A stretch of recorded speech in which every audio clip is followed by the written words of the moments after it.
bem, já estamos ao vivo. Boa tarde a todos que nos acompanham pelo YouTube, pelo canal da Comissão de Direito Tributário, também por aqueles que estão assistindo esse vídeo posteriormente no Instagram da Comissão de Direito Tributário da OAB Ceará. Hoje a gente inicia mais uma live sobre o tema projetos tributários, diálogos tributários, nosso projeto, né? Vou só silenciar aqui o meu computador. Então, sejam bem-vindos a todos. Hoje, um momento festivo para a nossa Comissão de Direito Tributário da OAB Ceará, para todos aqueles estudantes e acadêmicos e profissionais que militam no direito tributário. Hoje a gente recebe, sem sombra nenhuma de dúvida, uma das maiores autoridades do nosso país e internacional também, nosso professor Luiz Eduardo Chueire. Uma honra para a Comissão de Direito Tributário, professor, já inicio de plano essa nossa live, tá? Seja muito bem-vindo virtualmente, como a gente conversava agora há pouco, quando todo esse percalço passar, a gente vai fazer questão da sua presença aqui em Fortaleza, tá? Mas, logicamente, que nesse momento é o que nos cabe, essa conferência virtual. Então, quero saudar aqui comigo, representando a comissão, meu colega, meu amigo, o doutor Fred Albuquerque, que hoje figurará como debatedor, né? Uma difícil missão, meu amigo Fred, para você, debater com o professor Luiz Eduardo Chueire, e saudar também todos os colegas e membros da comissão. Eu estou aqui, de vez em quando vocês vão me ver olhando aqui para a tela, porque eu estou acompanhando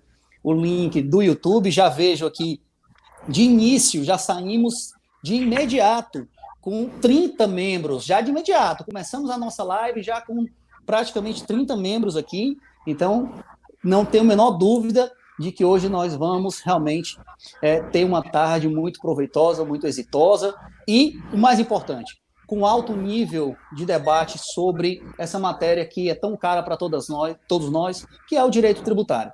Então, professor, seja muito bem-vindo, uma honra para a Comissão de Direito Tributário. Mando aqui um abraço que me foi solicitado pelo nosso presidente, Erinaldo Dantas, advogado tributarista, ex-presidente da nossa Comissão de Direito Tributário, e que ficou muito satisfeito com a sua palestra virtual e mandou saudá-lo, por gentileza, em nome de toda a Ordem dos Advogados do Estado do Ceará. Professor Eduardo, seja muito bem-vindo, você está com a palavra. Muito obrigado, Jefferson, que prazer estar com vocês. Fred, obrigado pelo convite. Só que debatedor não vai ser, nós vamos ter um debatedor de papo, porque a gente vai bater papo. Eu não tenho essa pretensão. É bem agradável a gente conversar. Estou à disposição, se vocês quiserem conversar, fica à vontade. Perfeito, professor, seja muito bem-vindo. Meu amigo Fred, por gentileza, com a palavra para fazer as suas apresentações iniciais, para depois a gente poder começar. Muito rapidamente agradecer, dar boa tarde a todos e agradecer aqui a honrosa e brilhante, sempre brilhante presença do professor Chueire, que há muito tempo a gente acompanha, né? Sempre foi um dos grandes nomes nacionalmente falando e internacionalmente até no debate verticalizado de questões tributárias. Tive o prazer, eu acredito que uns 15 anos atrás, professor, já lhe relatei isso, mas vou aqui relatar os demais, de estar numa palestra em São Paulo com o professor Chueire, e ele tem inúmeras virtudes, mas a maior de todas é debater o assunto até que a pessoa compreenda. Na ocasião, eram preços de transferência que estávamos discutindo, e a plateia, nitidamente, é um assunto complexo, e naquela ocasião, eu já consegui identificar no senhor claramente aquele professor que está além dessa função, é o verdadeiro mestre que faz questão de que inúmeras gerações, inclusive, têm passado pelas suas lições, e o senhor sempre tem nos abrilhantado com conteúdo muito relevante. Então, a comissão, de fato, diria que saudar também e agradecer a possibilidade, doutor Jefferson, de estarmos aqui nesse tipo de conversa. Eu não tenho a menor pretensão de debater com o professor Chueire, e, de fato, o objetivo aqui é a gente tratar de assuntos que sejam da atualidade e relevantes para todos. Muito obrigado pela oportunidade. Perfeito, só realmente saudar aqui todos os membros que já estão ingressando no YouTube, fazer também aqui o registro da doutora Ingrid Baltazar, nossa coordenadora, advogada, coordenadora das redes sociais, que está aqui nos bastidores, também coordenando e gerenciando todo esse projeto já gigantesco das redes sociais da Comissão de Direito Tributário. Professor, Começando então a nossa conversa, né? Começando então esse nosso bate-papo profissional, técnico, nós tivemos aqui nos bastidores, eu, o doutor Fred, a doutora Ingrid, conversando para tentar explorá-lo, no melhor sentido da palavra, sobre os temas mais complexos, né? Relacionados ao direito tributário, temas atuais, enfim, para que a gente possa realmente aproveitar esse momento ímpar aqui na nossa comissão. Fizemos algumas listas, né? Fizemos uma lista aqui de alguns temas e eu vou tentar dar uma dinamicidade para que a gente possa ouvi-lo sobre, não, se não todos, mas a maioria deles. E o primeiro tema, professor, que a gente selecionou aqui, para que a gente possa começar o nosso bate-papo, é um tema que, inclusive, o senhor já, né, escreveu, tem artigos sobre isso, um tema realmente que é a dedução tributária dos ilícitos, né? Então, é um tema que realmente, assim, toda essa questão atual, né, da questão de corrupção, de desvio. Então, como é que o direito tributário analisa, na sua ótica, como é que o direito tributário pode ingressar sobre esse tema? É o primeiro tema que a gente propõe para a nossa conversa, professor. Fique à vontade. Obrigado, Jefferson. Justamente é um tema que eu tenho estudado, me preocupado bastante, até pela prática da advocacia, a gente vê isso. As empresas tiveram, assim, é notório, tiveram alguns gastos ilícitos. Esse tema tem mudado muito quando vieram os escândalos que nós acompanhamos, em que a gente sabia que algumas empresas pagavam propina, o termo é correto, propina, para conseguirem alguma obra, uma empreiteira, coisa parecida. Daí vem aquela pergunta, como é que é o tratamento tributário disso? É dedutível ou não é? E essa reflexão começa por um princípio que a gente conhece do direito tributário, a gente aprende isso na graduação, é o chamado non-olet. O non-olet é aquele princípio que diz, olha, para fins tributários, pouco interessa se é lícito ou não é lícito, o fato por acontecendo, você tem que pagar o tributo, pouco interessa por que houve o fato gerador. É uma ideia que a gente tem bastante claro, que eu não tenho como escapar da tributação pelo fato de o rendimento ser gerado de uma atividade ilícita. Mas, na verdade, para o rendimento, começa a haver pergunta, e no caso da despesa? Então, algumas coisas que nos ocorrem. Vamos dizer o seguinte, olha, se eu tivesse, por exemplo, vamos dizer que eu tivesse, que o nosso tema aqui, eu tenho um rendimento lícito, ou seja, eu fiz uma obra pública, e eu tive um gasto ilícito, eu fiz um suborno para conseguir ganhar essa licitação. Seria dedutível? Esse é o problema que a gente vai enfrentar hoje. Mas eu queria colocar que este mesmo problema pode ser enxergar que o problema é o mesmo se eu tivesse o inverso. Será que alguém teria dúvida de que se eu tivesse uma renda ilícita e eu tivesse um gasto lícito para ter uma renda ilícita? Por exemplo, vamos dizer assim, a minha renda tem um cassino, atividade ilícita, mas eu pago aluguel para o imóvel que explora o cassino. Será que eu seria tratado pela renda bruta? Ou nós diríamos, não, como o imposto é sobre a renda, você vai deduzir a despesa lícita do aluguel para calcular o imposto sobre a renda ilícita e não sobre o rendimento ilícito. Mas vem outra pergunta. Bom, e se eu tivesse uma situação em que eu tivesse uma renda ilícita, mas eu tivesse um gasto ilícito para ter a renda ilícita? Deixa eu dar um exemplo para vocês pensarem o que eu quero dizer. A minha atividade agora, ilícita, eu sou um receptador de mercadorias roubadas. Ou seja, o que eu faço é o seguinte, você, Jefferson, você quando roubar alguma coisa, fique tranquilo, pode vir para a minha loja, porque eu vou comprar de você essa mercadoria, vou lhe pagar e vou revender a sua mercadoria roubada. Claramente, é receptação. Uma dúvida que eu vou ser punido. Pergunto do ponto de vista tributário. Essa minha atividade de receptação é tributável? Resposta, claro, monólica. Mas vamos de novo. Se você me vendeu o bem por 20 e por 50, o meu imposto de renda incide sobre 50, que é o valor de venda, ou sobre 30, que é o meu lucro, já que é o imposto de renda? Veja, se o imposto é de renda, você vai falar assim, claro que é sobre 30.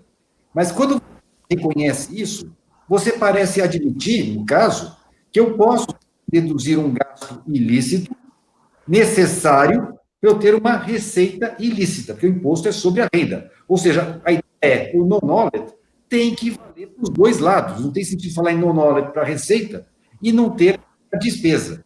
Então, voltando para aquele caso, é isso que eu quero examinar, eu estou melhor que o receptador, porque pelo menos a receita é lícita, mas de uma despesa necessária e ilícita. Quando eu vejo a nossa legislação, pegando o atual regulamento do imposto de renda, o artigo 311, que vem aquele conceito básico, são operacionais necessárias, são operações, as despesas não computadas no custo, necessárias da atividade da empresa e manutenção da fonte produtora. Então, a pergunta é, o suborno que eu paguei é necessário? São necessárias, diz o RIR, as despesas pagas ou incorridas para a realização de transações ou operações exigidas pela atividade da empresa. Por favor, vamos admitir que eu não tivesse pago o suborno, eu teria perdido a licitação. Eu paguei um suborno para que o vencedor fosse desclassificado, porque assim eu conseguiria ganhar. Ou seja, eu combinei com o meu comparsa, eu falei, olha, eu vou até pôr um plus no meu preço, eu ia fazer um preço de 100, eu vou fazer 115, 15 vai para você, e eu vou ficar com os meus 100, mas tem que garantir que 115 ganhe. E o comparsa fala assim, deixa comigo. O comparsa combina assim, deixa comigo, eu vou tirar o vencedor que for, e os seus 115 vão passar. Então, perceba, eu só ganhei a minha licitação com 115 porque eu paguei para o comparsa. Despesas operacionais admitidas são as usuais e normais no tipo da transação. E aquela história de usualidade e normalidade, tem muita doutrina sobre o assunto. E a gente sabe que usualidade, a usualidade não é dizer que seja algo que todo mundo faz. É algo que tem uma relação com a despesa. Ou seja, existe uma causalidade entre a despesa e a receita. Na verdade, o usual se opõe àquilo que seja, segundo o que a gente conhece na doutrina, o ato anormal de gestão. Aquilo que é feito não no interesse da empresa. Usual é tudo que é feito no interesse da empresa. E o ato anormal de gestão é aquilo que é feito no interesse do sócio e não da empresa. No caso, é bastante razoável dizer que a propina foi feita no interesse da empresa. Então, a tendência de passar por esse artigo seria grande. Então, e além do que, não me parece outro caminho viável, já que o imposto de renda, insisto, incide sobre a renda disponível. O que é a renda disponível? Vamos lembrar de 43 do CTN. Imposto de renda gerador é a aquisição de disponibilidade. Aquela palavra disponibilidade, as pessoas não percebem muito o que ela quer dizer. Renda disponível é aquilo que me sobra para poder pagar imposto. Ou seja, eu pago imposto de renda porque eu tenho um valor que eu poderia tanto ir ao cinema quanto eu poderia pagar o imposto. Então, disponível é aquilo que eu tenho depois de gastar aquilo que não é disponível. A renda tributável é tudo que eu recebo, menos aquilo que eu gasto, que eu tive que gastar, que não tinha opção se não gastar aquilo, sob pena de não ter a própria receita. Ou seja, o disponível é aquilo que está aberto para o meu consumo, aquilo que eu posso consumir indo ao cinema, aquilo que eu posso ter capacidade contributiva. A ideia de capacidade contributiva, eu queria insistir nesse ponto, capacidade contributiva é a capacidade de pagar imposto.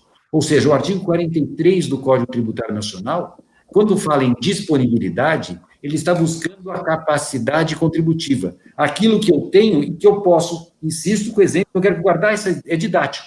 Aquilo que eu poderia ir ao cinema se quisesse, ou poderia pagar imposto. Então, aquilo que não é disponível é aquilo que eu não posso, não tenho opção, eu preciso gastar. Então, o imposto incide sobre tudo que eu recebo, menos aquilo que eu precisei gastar. E voltando ao meu caso do meu suborno, eu precisei, porque se eu não tivesse pago os 15 para o meu comparsa, eu não teria uma licitação. Ou seja, eu nunca tive 115 disponível para mim. Quando eu entrei no negócio, eu já sabia que eu ia ter que pagar 15 para o comparsa para ter 100. Ou seja, a renda disponível que eu tenho é apenas 100 e não 115. A minha disponibilidade, eu estou pegando o Código Tributário Nacional, é de 100. O que me leva a acreditar que eu tenho de dedutibilidade. Principalmente porque, e agora vem outro ponto interessante, que a gente aprende, eu ensino no quarto ano da faculdade, eu ensino o conceito de tributo. Tributo não é sanção por ato ilícito. Mas eu queria insistir um pouco adiante. Não é que tributo não é sanção por ato ilícito. Tributo não serve como sanção por ato ilícito. Ou seja, se eu tenho que fazer uma sanção, eu dou uma pena própria, proporcional ao meu ilícito. O tributo não é proporcional ao ilícito. O tributo, ele é proporcional à minha capacidade contributiva. Veja, exemplo que eu posso lhe dar com relação a isso, e eu acho que fica bastante claro, imagine que eu tenha duas empresas, as duas empresas têm a mesma renda de 1.000, e as duas têm despesas. Uma gasta 200, outra gasta 400. A que tinha 1.000 gastou 200, tem 800 de renda. A outra gastou 400, 1.000 menos 400, tem 600. Então, a gente diz, essa segunda vai pagar menos imposto que a primeira, porque essa primeira tem despesa de 200, essa de 400. Então, quem tem maior despesa, paga menos imposto. Mas agora vamos ao concreto.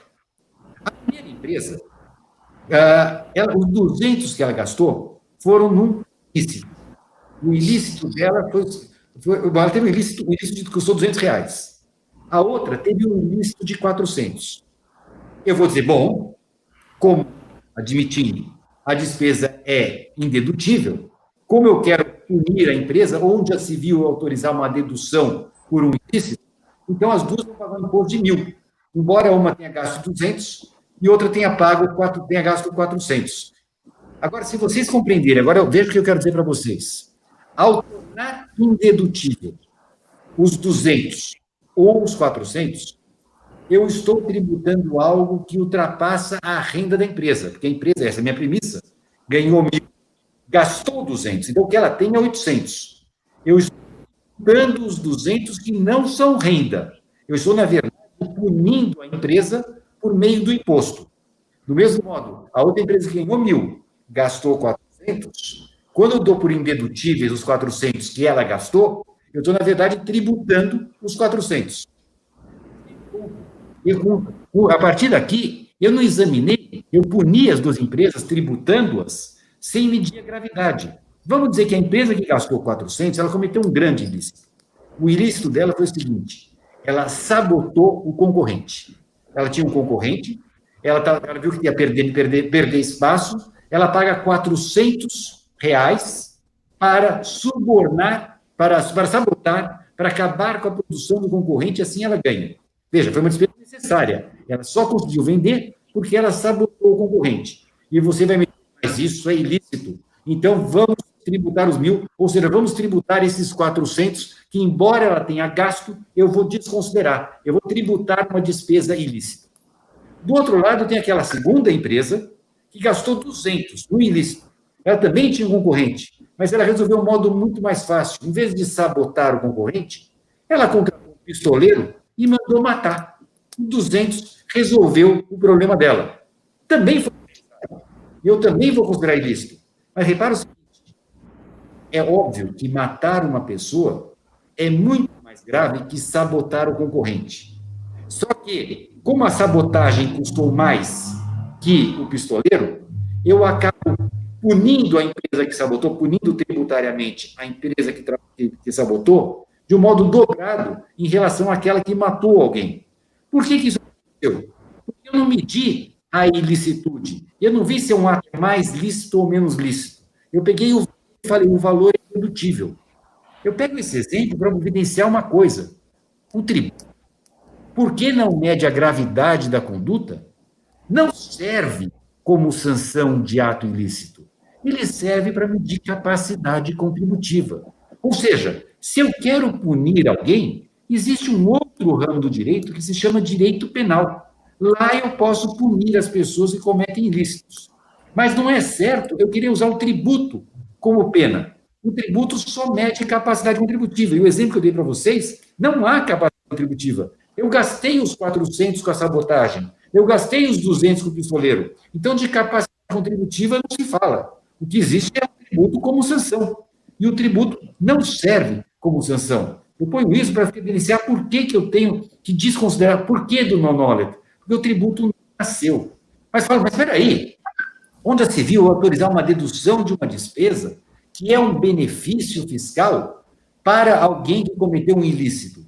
Outro erro enorme, porque deduzir uma despesa não é benefício fiscal. Deduzir uma despesa é apenas apurar a renda disponível. Ou seja, eu poderia falar em benefício fiscal se eu deixasse de tributar renda disponível. Mas quando eu autorizo a dedução de uma despesa para apurar qual é a renda disponível, eu não estou beneficiando ninguém. Ou seja, autorizar a dedução não é beneficiar o malfeitor. Não tem nada de benefício nisso. É apenas medir a capacidade contributiva daquela pessoa. Eu estou querendo trazer essas ideias para que a gente enxergue que não tem sentido esse tipo de argumento contra a dedução da despesa. Como eu disse, não faz sentido eu examinar a gravidade, eu usar o tributo se eu não consigo medir a gravidade. E quando eu falo assim, mas como é que a legislação é? Nossa legislação ela é muito incoerente com isso. Porque, primeiro, não tem nenhum artigo de lei falando que são indedutíveis as despesas do suborno. Então, isso não tem. O que tem é aquela pergunta mais geral de falar era necessária, não era necessária. Há de ver argumentações, nunca citando lei. E quando eu vou olhar o que a nossa legislação trata do assunto, eu vou perceber que, na verdade verdadeira, existem ilícitos e ilícitos que são tratados de forma diferente. Por exemplo, nós temos um entendimento, uma multa de trânsito é indedutível. No entanto, e o fisco já se manifestou N vezes, uma multa contratual é dedutível. Quer dizer, se eu cometer um ilícito num contrato e pago uma multa, é dedutível. Se eu cometi um ilícito, eu tive que fazer uma entrega, e para fazer uma entrega estacionei a Kombi num lugar proibido, eu passo a ser indedutível. Por quê? Por que um é dedutível e outro não é, se as duas são ilícitas e as duas foram necessárias? Não faz muito sentido isso do ponto de vista tributário, separar uma ou outra. Se eu tenho a ideia de que a renda disponível é tributável e aquilo que não é disponível não pode ser tributável, não faz sentido essa dedutibilidade. O que eu estou, na verdade, fazendo é fazendo uma segunda punição do mesmo ilícito. É dizer, como o legislador penal não puniu o suficiente, eu, legislador tributário, vou fazer as vezes dele. Mas isso é um risco enorme. Se eu admitir que o legislador tributário pode punir no lugar do legislador penal, eu tenho até problemas de competência. Porque aqui eu estou falando de imposto de renda, está fácil, porque é o legislador federal que trata do imposto de renda e que trata também da matéria penal. Mas veja, se eu admitir que o tributo sirva como sanção de ato ilícito, amanhã eu vou ter legislador estadual ou municipal também querendo tributar ilícitos só por serem ilícitos. Ou seja, eu vou ter, na verdade, o Estado e o município exercendo o ius puniendi do Estado, que a Constituição reservou apenas para a União. Não me parece viável. Oi. Pode concluir, pode concluir. Eu digo, não me faz sentido. O que eu quis pôr, eu acho que terminando essa ideia, do meu ponto de vista, até por uma questão de proporcionalidade, ou seja, como o tributo mede capacidade contributiva e não a gravidade da conduta, eu não posso admitir que eu use da tributação para considerar ilícita, para considerar tributável uma atividade só por ser ilícita. E se resumir para vocês, algo que eu estou defendendo já há um ano e que me parece extremamente atual, já que hoje eu estou vendo as empresas, então voltando, se a minha empreiteira pagou um suborno, eu quero mais é que exerçam todo o direito penal, todas as consequências penais, num processo penal. Esse é um ponto importante, onde ela vai ter toda a defesa própria de um processo penal. Agora, no processo tributário, em que não existe tamanha defesa, em que eu tenho um outro tipo de procedimento, eu utilizar o tributo como sanção me parece descabido. Excelente, perfeito as questões, né? Inclusive eu também vou passar a palavra para o colega Fred, mas eu também tenho uma pergunta, professor. Na verdade, é só uma colocação, só no que diz respeito a essa diferenciação que o senhor fez da capacidade contributiva, da disponibilidade, e aí o senhor pode responder depois da colocação do professor, do colega Fred, se o senhor mantém esse conceito da disponibilidade, da capacidade contributiva. O senhor falou sobre o exemplo do imposto de renda, mas se o senhor mantém esse conceito também para os tributos reais, já que nos tributos reais a gente não vai levar em consideração essa capacidade contributiva. Então, exemplo, tá? E aí eu passo a palavra para o colega Fred. Se eu recebo o suborno, eu não sou quem está fazendo o suborno, eu estou recebendo o suborno, tá? E com base nesse recebimento, que a pessoa me subornou para poder participar de uma licitação, eu compro um imóvel, certo? essa diferença, né, que o senhor falou aí da questão tributária, dos ilícitos, isso vai também seguir, por exemplo, vai poder ser analisado sobre o aspecto dos tributos reais, a casa que eu comprei, né, o imposto, enfim, ou essa sanção pode ser aplicada em totum, né? Mas... Estou respondendo isso, do meu ponto de vista, você comprou o imóvel, você vai pagar seu imposto real de qualquer modo. Agora, só fazer uma ressalva.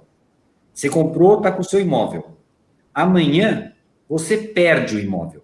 Porque, afinal de contas, descobre-se que isso foi comprado como fruto do ilícito, existe um processo penal e você perde a propriedade.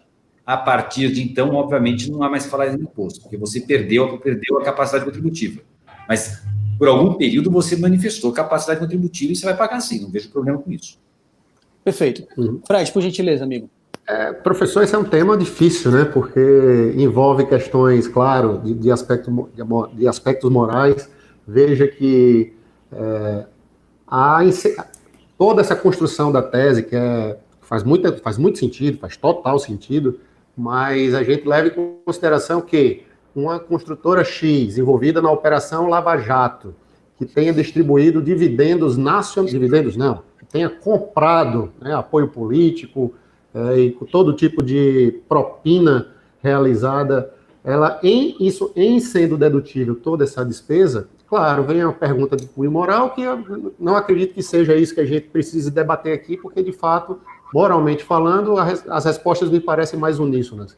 Mas na questão tributária, eu gostaria de ouvir, e até meio que conectando já com um outro tema, que está relacionado ao propósito negocial de determinadas operações lícitas. Ora, se os nossos conselhos de contribuintes, nosso Poder Judiciário, tem profunda dificuldade mesmo, em reconhecer propósito negocial em atividades lícitas, estou falando de atividades lícitas, planejamento tributário, por exemplo, que é feito de forma lícita, e o senhor é coordenador de um excelente livro, inclusive, sobre planejamento tributário e propósito negocial, com vários, eu acredito que sejam seus alunos de doutorado, enfim, e de graduação e pós-graduação, que estejam também nesse belo trabalho. Mas, se é difícil para os conselhos como um todo reconhecerem propósito negocial adequado sobre o aspecto tributário em operações ilícitas, né, que dizer de operações ilícitas, né? Me parece que a dificuldade, e a dificuldade é minha, diga-se de passagem, inclusive em reconhecer isso, vem da possibilidade que se tem de reconhecer a essencialidade da corrupção. Ou seja, a empresa precisou, estou concluindo, a empresa precisou comprar determinado apoio político, então, no exemplo, ela tem um faturamento de R$1 bilhão, dos quais só foram viabilizados, esse 1 bilhão só foi realizado por obras públicas viabilizadas através de corrupção. A tese é essa. E essa corrupção entraria como elemento essencial à atividade daquele R$1 bilhão. Sendo essencial, ora, é plenamente dedutível. Mas veja, quando a energia elétrica é reconhecida, é difícil de ser reconhecida para fins de dedução do ICMS em determinadas atividades em que a energia elétrica é necessária, é essencial, colocar isso ainda no colo de um poder judiciário mesmo que tem profunda dificuldade de reconhecer a tese de determinados insumos como elementos essenciais para determinadas tributações, me parece que essa tese ainda precisa ser, claro, melhor debatida, e a gente tem que fazer isso aqui, está sendo feito aqui, para reconhecer a essencialidade. É isso que eu queria perguntar. É essencial, e como reconhecer, e como demonstrar, como provar, professor, que a compra de um deputado é essencial para determinado faturamento? Fred, obrigado. Claro que você pôs o dedo na ferida, que é uma questão de como provar. E eu comecei com o exemplo mais simples, você bem se lembra, que eu falei no caso do ilícito da atividade de receptação. Eu te diria que qualquer um que fosse olhar para a coisa e dizer, não é possível vender um bem roubado se eu não comprar o bem roubado antes. Ou seja, está no tipo penal a compra e a venda. Eu quis começar com isso para dizer, vamos combinar que o nosso ordenamento, pelo menos neste caso, não iria querer tributar tudo o meu produto da venda e autorizar que eu deduzisse o meu custo na minha compra do bem roubado. Eu acho que nós temos, ou seja, nós temos um consenso. O problema é provar, quer dizer, a prova de que a compra do bem roubado era essencial é imediata, é o custo do próprio bem. Então, nós estamos no campo da prova. O exemplo que eu lhe dei, com que eu trabalhei, foi a hipótese que eu tinha uma licitação em concreto, eu seria o segundo colocado, eu já tive a investigação do mensalão, dessas sujeiras todas, então já tem lá delação premiada, já está mais do que comprovado que eu ia ser o segundo colocado e que eu paguei para alguém, que era o que eu chamei de meu comparsa, ir lá e desclassificar o primeiro colocado para eu ganhar. Ou seja, eu não teria ganho a licitação não fosse por isso. Então, me parece que nesse caso também, eu acredito, eu consigo provar. Afinal de contas, eu só consegui a receita, eu era o segundo colocado. E eu paguei para alguém para eu ser o primeiro, para desclassificar o outro e o outro que se deu muito mal. Ou seja, eu só fiz a venda com isso. Me parece que passa. Então, o problema sempre vai ser, Fred, isso que está me trazendo é verdadeiro, é dizer, prove-me que eu estou numa situação em que sem aquele pagamento você não teria receita. O que no caso de um suborno em geral, aquele que eu pago todo ano, aquela mesadinha, não sei o quê, talvez fique um pouco mais difícil. Então, o problema é de ônus da prova. O que eu quis falar é que, do ponto de vista do direito tributário, ultrapassada a questão da prova, e eu acho que o caso do suborno concreto fica assim, ultrapassada essa questão, eu preciso enxergar do ponto de vista neutro. Claro que a atividade que eu falei para você, ela é nojenta. Eu tenho nojo de quem paga suborno. Eu acho um absurdo. Mas, por isso eu disse, existe todo um direito penal para tanto. Mas veja que coisa curiosa. No direito penal, este nojento conseguiu, via delação premiada, conseguiu fugir da punição. E, de repente, vai dizer, fugiu, mas eu te pego do outro lado. O que é uma certa incoerência do sistema. Porque o sistema, bem ou mal, eu diria mais mal que bem, admite a delação. Então, de algum modo, ficou claro, olha, você não vai ser punido porque eu quero pegar um peixe grande, coisa parecida. Então, eu não vou te punir. Se eu não vou te punir, eu não posso te trair querendo te punir por um meio impróprio. Porque o tributo não é instrumento para a punição. O tributo é para medir capacidade executiva. E, de fato, quando você ganhou 115, você já tinha prometido no comparsa os 15. Então, eu vou te tributar no 100, que é o quanto você ganhou de verdade.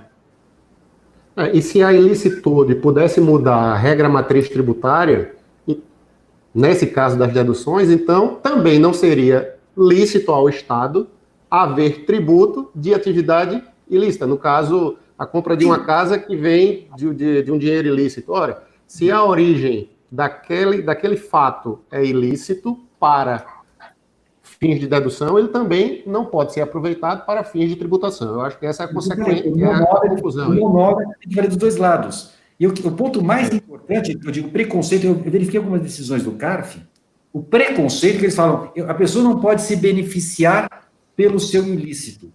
Como se a dedução de uma despesa fosse um benefício. E o ponto é, dedução de despesa não é benefício. É a apuração do quanto é renda. Então, a grande confusão é essa. Como é que eu decidi se beneficiar por um ilícito? Ele não está se beneficiando. Perfeito. Ele está faturando a renda. Excelente. Perfeito. Excelente, professor. Muito, muito esclarecedor, realmente, um tema com uma visão totalmente assim, inovadora, né? Sem dúvida. Já falando aqui da minha admiração, um tema que envolve não só a ciência tributária, mas também um autoconhecimento da ciência penal, né? Então, realmente, aí uma inter-relação das duas ciências complexas, né? Do direito tributário e do direito penal nessa apreciação prática, né? Prática porque a gente está vivenciando isso com mensalão, mensalinho, com todas essas corrupções aí no nosso dia a dia, inclusive agora, infelizmente, com essa questão aí da pandemia, na compra de alguns respiradores, que a Polícia Federal está também caindo em campo, né? Então, tudo isso aí faz parte da nossa realidade, infelizmente, né? Professor, perfeito, tá? Temos aqui algumas perguntas, como a gente, inclusive, está na descrição aí da página, né? Nós vamos fazer ao final, mas eu já estou anotando. Eu vou, então, Fred, se você me permite, se você ainda não tem mais alguma coisa sobre esse tema, você é o coordenador.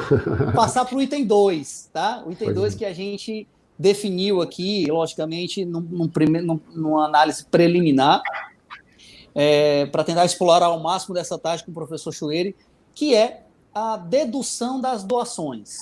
A doação, que é um tema interessante, né? Inclusive, tributariamente falando, a gente tem incidência sobre essa questão da doação, e um tema importantíssimo até porque, diferente do que soa, né, que a doação é um ato unilateral, a gente tem sempre essa consciência de que a doação, por ser um ato bilateral, necessita, claro, como regra, do aceite daquele que está recebendo a doação.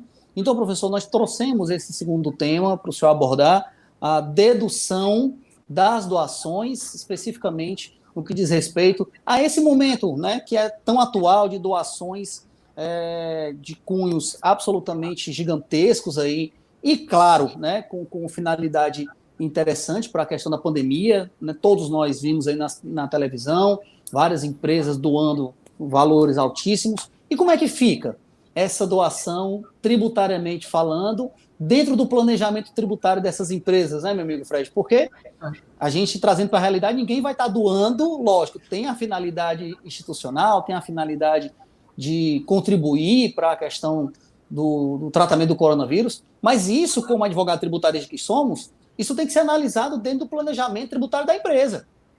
Você não pode simplesmente chegar para o seu cliente e falar, vamos fazer a doação sem analisar a consequência tributária dessa doação. Então, professor, por gentileza. Eu queria só complementar, Jefferson, ele trazendo, professor, uma realidade, colocando a realidade assim, prática mesmo, que eu tenho identificado. Veja, o Jefferson falou aí de bancos realmente que estão distribuindo, e é muito bonito, diga-se passagem, né? Estão alimentando muitas pessoas. Eu não vou citar nomes por uma questão que não acho que realmente seja necessário, mas conheço alguns que estão fazendo isso e tem chegado aqui em Fortaleza com muito peso. Posso falar de uma entidade aqui que tem sido fantástico o trabalho dele, do IPRED, que é uma entidade, um instituto aqui, né, que atende crianças e já há muito tempo, é uma das entidades que nós temos aqui, faz um trabalho muito forte em caridade, e alguns bancos, inclusive, chegaram juntos nesse momento, e normalmente como é que é feita essa doação? E é uma pergunta recorrente aqui para o setor da moda, por exemplo, eles têm feito muitas máscaras, então a pessoa quer doar 10 mil máscaras, 100 mil máscaras, 200 mil máscaras, e é feita a máscara, é distribuído para o governo do estado, e o governo do estado, ou o município, faz a distribuição. Como implementar de forma efetiva um planejamento, como realizar um ato de caridade sem ser prejudicado? A pergunta é essa. Seja para aquela pequena facção que está fazendo a doação, seja para aquele grande banco que está doando dinheiro, efetivamente. Perfeito. Vamos tratar disso? Claro que nós não estamos admitindo, nós estamos falando de uma doação no sentido mais puro, ou seja, aquela empresa que se vê com o dever perante a sociedade, quer cumprir o seu dever social, seu papel social, quer contribuir, entrega um valor, seja para um governo, seja para uma organização do terceiro setor, de um de outro modo ela está se desfazendo de alguma coisa. Então, eu não vou tratar aqui, porque isso é até mais fácil, aquela publicidade escondida na doação. Porque a dedução seria até mais fácil, até porque eu já disse, publicidade, a empresa ganha alguma coisa com isso. Vamos trabalhar daquela posição da mão branca, a empresa que entrega e preferiria que nem se soubesse, ela entregou porque quis entregar, porque ela achou, ela tinha esse dever com a sociedade, ou seja, ela poderia até ter alguma melhora de imagem, mas que certamente é desproporcional ao valor que está doando. Você citou os bancos, eu estou pensando também, os valores que nós vimos que bancos doaram, eu diria que é muito difícil dizer que isso seria uma verba de publicidade, porque o retorno está assegurado e coisa parecida. Eu diria que existe aqui sim uma posição correta, assim, de dever social dessas empresas. Então, vamos trabalhar com isso diante de uma grande dificuldade. Nós temos um texto de lei, a Lei 9249 de 95, cujo artigo 13 é expresso, vai rolar uma série de dedutibilidades, entre as quais vem explicitamente as doações. É certo que tem algumas exceções ali, mas que não incluem essa hipótese, ou seja, as exceções são bastante limitadas. Então, vem a pergunta, será que o legislador quando ele veda as doações e põe umas exceções, eu não estando na exceção, qualquer doação é indedutível? Resposta número 1. Ou será que eu posso dizer, olha, o legislador, nas exceções, ele procurou, vamos dizer, as exceções não são uma lista taxativa, apenas são aquelas que, naquele momento, o legislador enxergou como um certo gênero. E se eu tivesse uma doação que tivesse no mesmo gênero, eu poderia dar o mesmo tratamento. Ou seja, será que eu poderia tratar as exceções como meros exemplos e não no modo taxativo? Minha primeira resposta pelo texto, não, parece ser taxativo.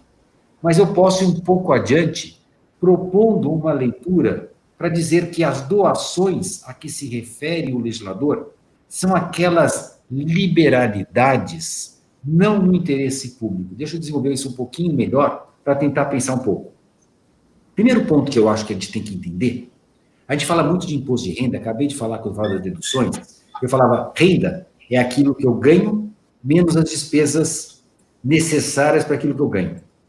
Na verdade, este conceito, ou esta fórmula, do ponto de vista econômico, quando eu vou falar o conceito de renda, eu tenho o outro lado da equação. Renda é o que a gente chama o conceito universal de renda, o conceito SHS. Renda é aquilo que eu tenho de acréscimo de patrimônio, mais aquilo que eu consumo, aquilo que me traz um bem-estar. Mas, matematicamente falando, se eu pegar a renda e deduzir os dispêndios necessários, o que sobra são os dispêndios não necessários, que eu chamei de consumo, e o acréscimo patrimonial. Ou seja, a renda dedutível e a renda que não é dedutível se segregam, porque esta daqui é o meu consumo, é aquilo que eu faço para o meu bem-estar. E essa aqui não, essa aqui, como eu chamei, ela é necessária. Então, a pergunta que existe é, quando eu faço uma doação, eu estou no campo do consumo, é um dispêndio como consumo, como bem-estar, ou eu estou do lado de cá, como algo que não revela bem-estar, que não revela consumo? Como classificar esse tipo de gasto? E assim eu poderia enxergar que algumas doações podem estar do lado de cá, com mera liberalidade, consumo, o que eu queira, e algumas podem estar do lado de cá.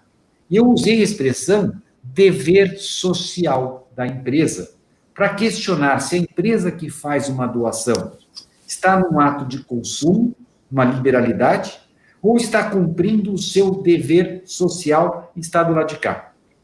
Já perceberam que eu estou caminhando para dizer que a doação, esta doação, ela tem muito pouco de consumo, muito pouco de bem-estar, tem muito mais a ver com o lado de cá, com o lado de dever.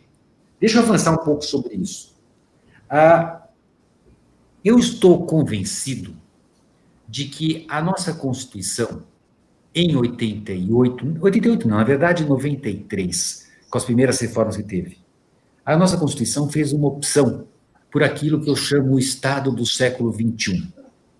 O Estado do século XXI, isso, quem tiver interesse, até faço propaganda, no capítulo 1 do meu livro eu falo mais sobre isso.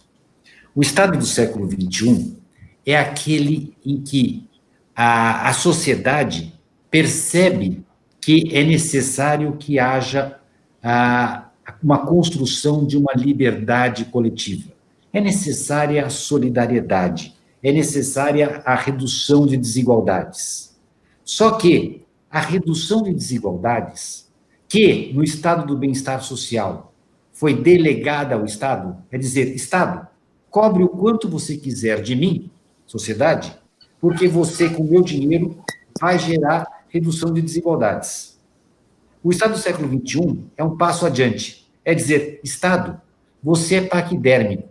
Você não foi capaz de reduzir desigualdades. O dinheiro que vai para você não reduz desigualdades. Ao contrário, alimenta algumas pessoas, mas não reduz desigualdade. É dizer, é melhor o dinheiro ficar na própria sociedade civil, porque essa sociedade, sim, pode reduzir desigualdades. Algo a dizer o seguinte, os mesmos R$100 no setor público ou no setor privado, qual deles geram mais empregos? Se eu quero gerar empregos, eu devo deixar o dinheiro no setor privado ou no setor público? Se eu quero gerar moradia, setor privado ou setor público? O Estado do século XXI é aquele que reconhece que o setor privado tem um papel importante social de gerar empregos, de gerar moradias e que tais. Esse Estado do século XXI pode ficar muito evidenciado quando eu vejo o tema das imunidades. O que são, por que as ONGs, em geral, por que elas são imunes? Porque elas são movimentos da sociedade na construção da liberdade coletiva. É dizer, a sociedade se organiza e fala, Estado, sai para o lado que eu vou fazer. Perceba que o dinheiro de uma ONG, de uma entidade de serviços lucrativos, entidade essencial, esse dinheiro não pode ser tocado pelo Estado. É dizer, a nossa Constituição reconhece que a nossa economia, que antes a gente enxergava dividida entre, de um lado, domínio econômico, do outro lado, setor público, eu tenho, na verdade, ela é tripartida. Eu tenho domínio econômico e, no setor público, que é o lado de cá, eu tenho uma divisão. Chama-se Estado e chama-se terceiro setor. O terceiro setor, ele é público também, mas não é estatal. Então, domínio econômico do lado de cá, público do lado de cá, o público dividido entre estatal e não estatal, que seria o terceiro setor. Agora vem a pergunta. Quando eu falo em capacidade contributiva, o Estado vai buscar capacidade contributiva. Ele pode buscar no domínio econômico, porque lá existe capacidade contributiva. Mas ele não pode buscar no terceiro setor, porque o terceiro setor já não tem capacidade contributiva. Por que ele não tem capacidade contributiva? Porque 100% dele já é voltado ao setor público. Ou seja, a razão por que eu tenho uma imunidade de uma entidade assistencial, educacional, fins lucrativos, etc., etc., elas são imunes porque elas não têm capacidade contributiva. Não têm capacidade contributiva porque tudo que elas têm já está no setor público. Não tem nada para ir para o setor público, já que já está lá.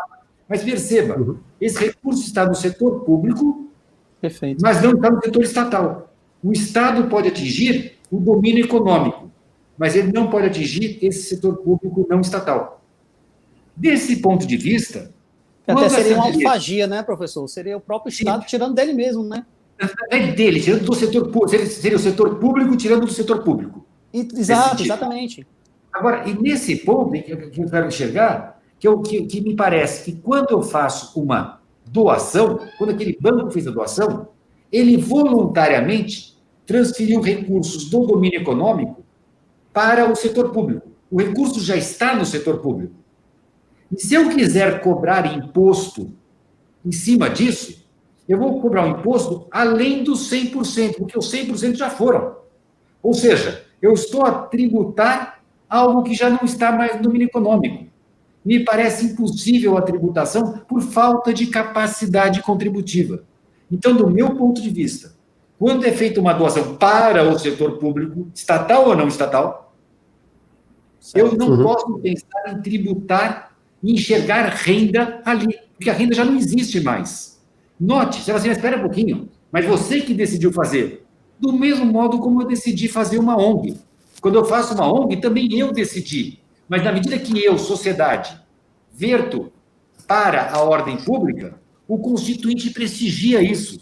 Ele diz, quando nós, aqui vamos dizer assim, Jefferson, Fred e eu, nós nos unimos e queremos fazer uma obra do setor público, queremos fazer uma instituição de caridade, nós tomamos a decisão, e uma vez que nós pegamos o nosso patrimônio e pomos numa ONG, aquilo é intocável pelo Estado. O Constituinte prestigiou a decisão da sociedade civil quando ela atua no setor público. Então, não me parece incompatível dizer que, assim como quando eu constituo uma ONG, aquele recurso é intocável, tudo que eu puser lá é intocável. E eu tenho a liberdade de colocar. Então, essa doação nada mais é que uma transferência do domínio econômico para o setor público, que, uma vez concretizada, torna imune a qualquer tributação. Por quê? Porque não há capacidade contributiva. Então, eu volto ao artigo 13 da 9249 para ler que as doações, aquelas que se referem, são doações dentro do domínio econômico. Quer dizer, uma empresa doa para outra empresa, doa para uma pessoa física. Essas doações são indedutíveis. Agora, quando ela ultrapassa essa grande barreira, quando ela vai para o setor público, me parece que eu tenho a garantia da não tributação por falta de capacidade contributiva, já que, e essa é a minha premissa, só existe capacidade contributiva no domínio econômico. E esses recursos, esse R$ 1 bilhão, já está fora do domínio econômico. Portanto, não vejo como tributar. Uma renda. Depende, na verdade, do tamanho do CNPJ que está envolvido naquela operação. É isso, professor? Independe se é uma pequena facção ou se é um grande banco. Se nós três pegarmos dinheiro nosso e pusermos numa ONG, isso já não é mais renda. Nós não temos renda. Renda é o que eu tenho para consumir, mais aquele no meu crédito patrimonial. E eu já não posso consumir aquilo, porque já está no setor público. Renda é aquilo que está disponível para consumo ou crédito patrimonial, não é o caso. Perfeito. Isso independente, volto a dizer, claro, todos os assuntos estão conectados com questões de prova. É claro que nesse contexto existem ONGs, né, instituições que não necessariamente fazem, enfim, isso é uma questão de prova que basta desconsiderar essa operação como uma doação lícita para essas finalidades que a gente está conversando aqui. Nós temos na nossa comissão, professor, um grande colega advogado hoje que está realizando um grande trabalho na advocacia tributária. Ele está nos acompanhando aqui na live, que é o doutor Ribeiro Neto, que é uma pessoa egressa. Ele tem aqui no estado do Ceará um grande trabalho na área de CMS, ele é um grande conhecedor dos tributos estaduais, e ele é sempre muito participante, né, muito participativo em tudo que faz. E ele está fazendo uma pergunta aqui, que eu acredito que já está meio respondida, mas eu queria que o senhor, se pudesse, aprofundasse um pouco mais, porque isso no que diz respeito à dedutibilidade dessas doações para os fins colocados aqui, né, de pagamento dos tributos federais, ok. A questão é, uma doação realizada de um banco X para uma entidade beneficente Y, a fim de atender uma finalidade pública que está nessa seara de realização de serviço público, ok? Em tese, absolutamente essencial. A pergunta é, para fins de ITCD, ele faz essa pergunta da seguinte forma, né? A depender do Estado, o ITCD permite a isenção ou ocorrência, a não incidência dessas doações, considerando que quem seja o efetivo destinatário, entes políticos, entidades de assistência social e outros. Então, ele já coloca aqui, ele está falando aqui especificamente, creio eu, professor doutor Ribeiro, da legislação estadual, mas independentemente, pelo que eu compreendi, queria que o senhor aprofundasse, independentemente de haver uma previsão legislativa específica, como ele está colocando aqui, isso, na verdade, seria um aspecto constitucional. A gente deveria analisar a incidência ou não dessa tributação, levando em consideração a atividade que está sendo exercida, não necessariamente o CNPJ de quem está à frente da operação. Seria isso? Veja, assim, se não me engano, certamente o Ribeiro vai me corrigir, mas o ITCMD, o contribuinte é o donatário, inclusive, que já teria imunidade assegurada, ou seja, a capacidade contributiva revelada no ITCMD, salvo o melhor juízo, o doutor Ribeiro pode me corrigir, é do donatário e não do doador. Nesse caso, fica claro, se ela estiver imune, eu volto, não há capacidade contributiva, não há capacidade, eu não posso cobrar imposto de quem não tem capacidade contributiva. A gente tem uma tendência muito grande a falar em imunidades, como sendo, não, a imunidade existe por causa de valores constitucionais, como república, etc. Eu sugiro, de novo, propaganda, tá? Então, porque eu estudo bastante essa matéria para dizer que, claro que existem valores constitucionais, mas é essencial para compreender as imunidades subjetivas é a falta de capacidade contributiva. Ou seja, não há o que tributar se eu já estou no domínio público. Sem dúvida. Maravilha. Perfeito. Professor, na verdade, eu também queria só contribuir com um aspecto, além do livro, um aspecto que eu até falo para os meus alunos em sala de aula, no que diz respeito à questão específica das imunidades, ou, por exemplo, no que a gente tocou agora da doação para uma ONG, né? e aí o Dr. Fred foi brilhante quando disse também que tem ONGs que aplicam, tem ONGs que não aplicam a verba, isso vai ser depender de prova. Mas o interessante é que mesmo não tendo capacidade contributiva, né, ou seja, tendo o benefício da isenção, da imunidade constitucional, permanece a obrigação acessória. Então, eu estou dizendo exatamente isso, professor, porque eu vejo alguns alunos aqui compartilhando e assistindo a live, exatamente para poder agora cair a ficha.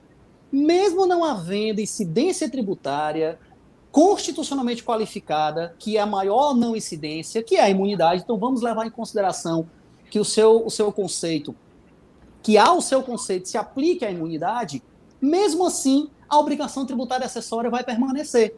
Por quê? Porque é o modus operandi, é o meio através do qual o Estado ele vai analisar se todo aquele arcabouço que ele concedeu de benefício fiscal se aplica. Porque se eu pego aquela doação e, na verdade, eu estou doando para um instituto meu que eu criei fraudulentamente, através de um laranja, e eu estou usando o conceito do professor Luiz Eduardo Chueiro, criei uma instituição de assistência sem fim lucrativo, e estou doando para que sobre aquela minha doação não incida tributo, mas, na verdade, eu quero fazer ali, né, uma falcatrua, como é que o Estado vai verificar isso? Com a obrigação tributária acessória. Inclusive com um detalhe importante, que é o meu conceito, a meu entender, professor, essa verificação, né, através das obrigações tributárias acessórias, ela é plenamente retroativa. Verificando o Estado que eu não estou cumprindo com as obrigações acessórias, o Estado ele pode perfeitamente cobrar para trás. Por quê? Porque tivemos ali a obrigação tributária acessória exatamente para isso. Então, é perfeito o conceito para a gente dizer para que serve a obrigação tributária acessória no caso da imunidade e da isenção. É exatamente para verificar o cumprimento da finalidade tributária.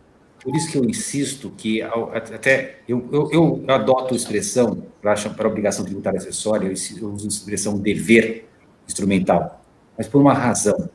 Porque eu digo, o dever instrumental não tem caráter obrigacional, tem um caráter de sujeição. É uma coisa diferente. Uma obrigação, Jefferson, ela surge com um fato gerador e ela vai morrer com uma das hipóteses de extinção da obrigação. Pagamento é a principal. Pagamento, compensação, transação. Toda vez que a obrigação surge, vocacionada a morrer.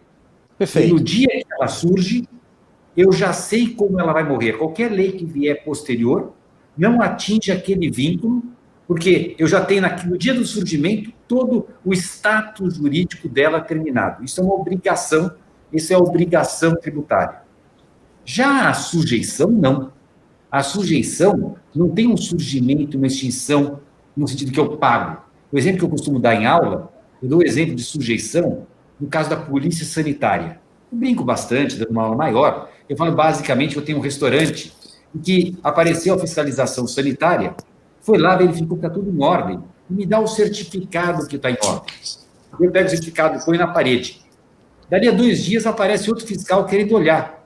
E eu digo, será que eu posso dizer para o fiscal, dizendo, sinto muito, eu já cumpri a minha obrigação, o senhor vai olhar outros?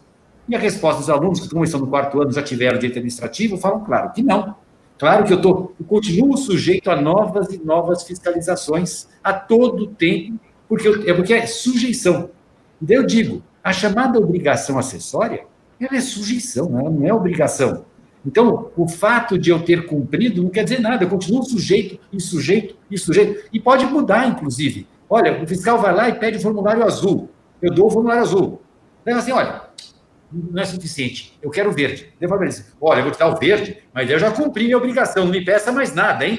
Negativo, ele pode botar com o amarelo, com o vermelho, com o que ele quiser, enquanto ele estiver sujeito à fiscalização, isso não vai acontecer. Então, o vínculo não é obrigacional, é de sujeição. Por isso, até que eu me iniciei a falar em dever instrumental, para não cair no erro de falar em obrigação.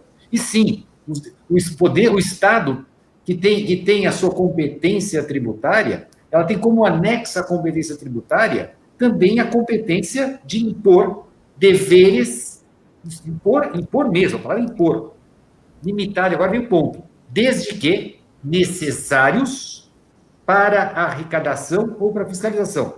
O tema que me parece relevantíssimo é que essa expressão necessários acaba sendo descuidada. O Estado, sim, pode criar deveres instrumentais. Mais do que isso, os deveres instrumentais não estão sujeitos à legalidade estrita.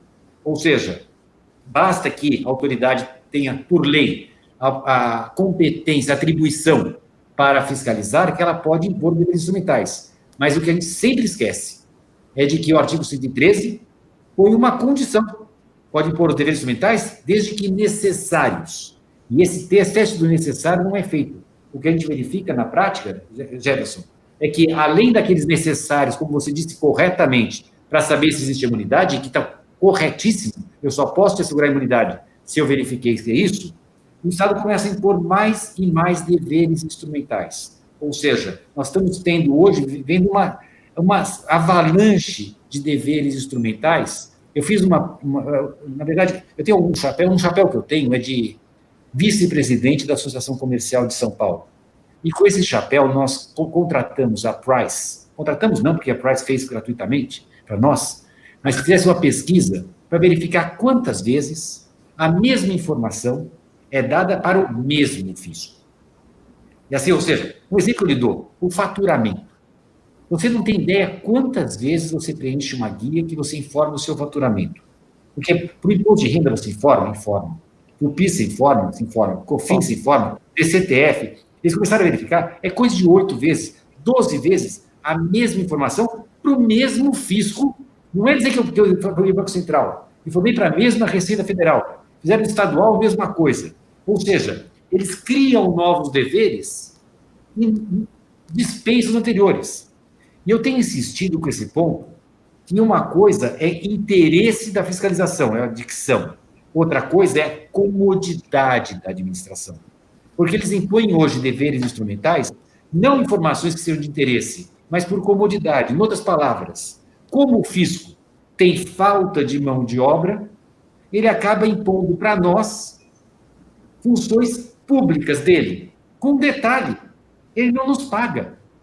Com detalhe, se ele assumisse para ele fazer os cálculos que ele deveria fazer, ele iria suprir isso com a receita de tributos, certo? Resultado, quem é que pagaria por essas despesas do Estado na fiscalização? Todos, na medida da capacidade contributiva. Quando o fisco pega algo que é dele e delega para nós, ele já não está mais nem aí com capacidade contributiva. Ou seja, aquele seu pequeno empresário, Fred, vai ter que pagar, vai ter um monte de deveres instrumentais, mesmo que ele vá, no final, verificar que ele teve prejuízo. Ou seja, nós temos hoje uma série de funções estatais cumpridas pelos particulares, sem base em lei, e que são impostas sem qualquer medida, exatamente porque não há qualquer controle hoje, suportadas pelo particular, sem ser por capacidade contributiva. Como eu lhe disse, fosse o Estado fazer isso, ele seria bancado por quem tem capacidade contributiva, pelos impostos. Mas essa delegação de funções estatais arranca qualquer noção de solidariedade e capacidade contributiva que todos pagamos. Ele impõe mais e mais deveres instrumentais. Eu tenho dito... Professor? Não, pois não. Só para complementar a fala de um professor, um grande professor, e eu acredito que o senhor conheça, que diz que pior do que pagar imposto é pagar para pagar imposto.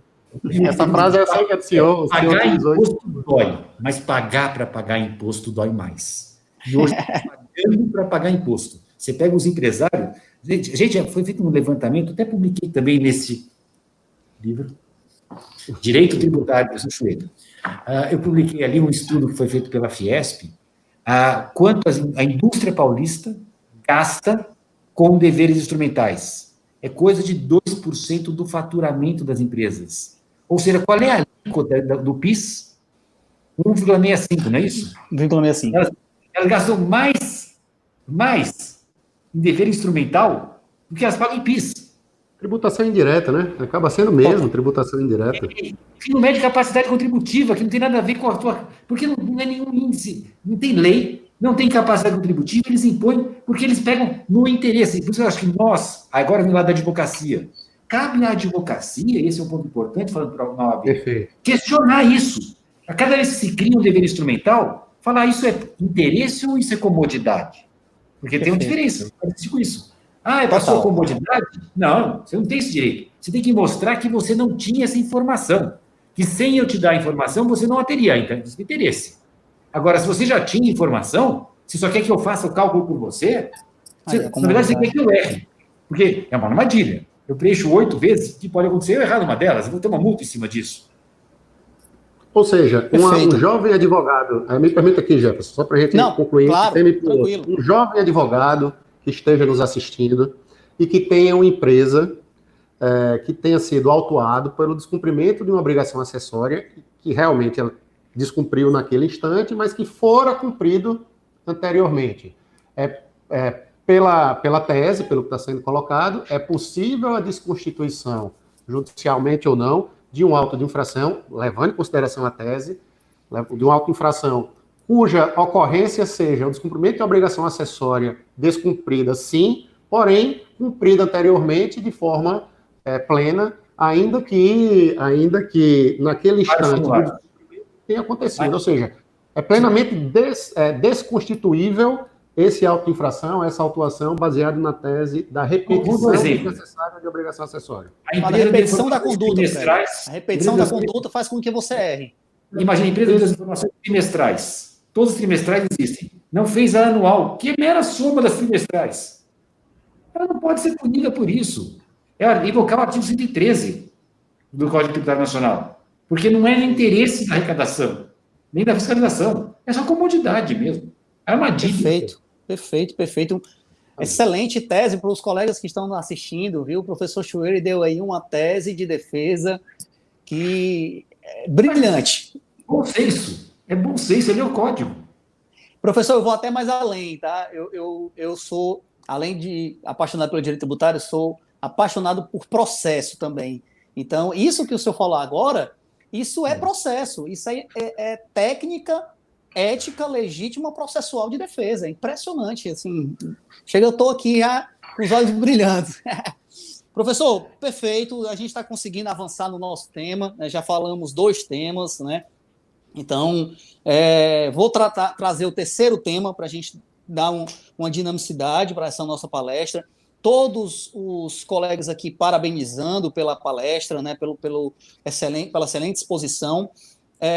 E vou trazer o terceiro tema, que é um tema também atual, né, que o senhor também já vi algumas manifestações do senhor, que é sobre a questão do chamado propósito negocial. Né? Até a gente falou logo no início sobre essa questão, é um tema interessantíssimo também, né? A gente está aí já com, vejam vocês, com 1h10 de debate, passa muito rápido, né? Quando o tema é bom. Então, professor, por gentileza, fale um pouco sobre esse tema que eu sei que o senhor gosta muito, chamado propósito negocial. Eu gosto muito, não, eu não gosto nada, eu gosto muito pouco. Eu fico extremamente incomodado quando eu vejo institutos alienígenas entrando de contrabando no direito brasileiro. Porque essa história de propósito negocial, business purpose, é algo que surgiu num contexto do direito norte-americano, na jurisprudência norte-americana. Nunca foi positivado no Brasil. Uma coisa é a seguinte, eu tenho no Brasil, sem dúvida, o tema da simulação. E eu posso, a partir de uma questão de direito privado de simulação, apontar um negócio simulado quando, por exemplo, a causa do negócio não está presente. Essa é uma discussão de direito privado, um negócio sem causa. Mas propósito negocial é algo distinto de causa do negócio jurídico. A causa do negócio jurídico é para que ele serve. Ou seja, se eu faço, por exemplo, uma compra e venda, mas tem um segundo contrato, de algum modo, desfazendo aquilo que eu fiz, ou tornando sem sentido a compra e venda, eu vou falar, faltou propósito negocial. Assim, na simulação, eu tenho o chamado pacto simulatório, em que eu vou mostrar que havia algum combinado que tiraria a própria causa do negócio. Só que, quando eu falo em simulação, e falo em pacto simulatório, implica que aquele que vê a simulação tem um ônus de mostrar um pacto simulatório. Quando eu falo em propósito negocial, na doutrina norte-americana, eu vou por um outro sentido. Eu não vou saber se houve um combinado com o outro. Eu vou perguntar por que em si foi feito isso. Isso foi feito sem qualquer propósito, senão a economia do tributo. Então, o exemplo que eu lhe dou, assim, banal. A lei diz, olha, tributa se passar pela porta. Eu olho para a porta e digo, não vou passar. Eu vejo uma janela do lado, vou lá, pulo a janela e chego no mesmo lugar. E o propósito negocial vai dizer, olha, você não tinha nenhuma razão para pular a janela se não fugir do tributo. Mas repare que não houve aqui qualquer tipo de simulação da minha parte. Eu apenas olhei e falei, não quero. Já que isso é tributado, eu vou fugir do fato gerador. Por quê? Porque eu quero fugir, porque eu não quero pagar imposto. Eu sei que tem uma lei ali, eu estou exercendo o meu direito de não ser tributado. O direito de não ser tributado.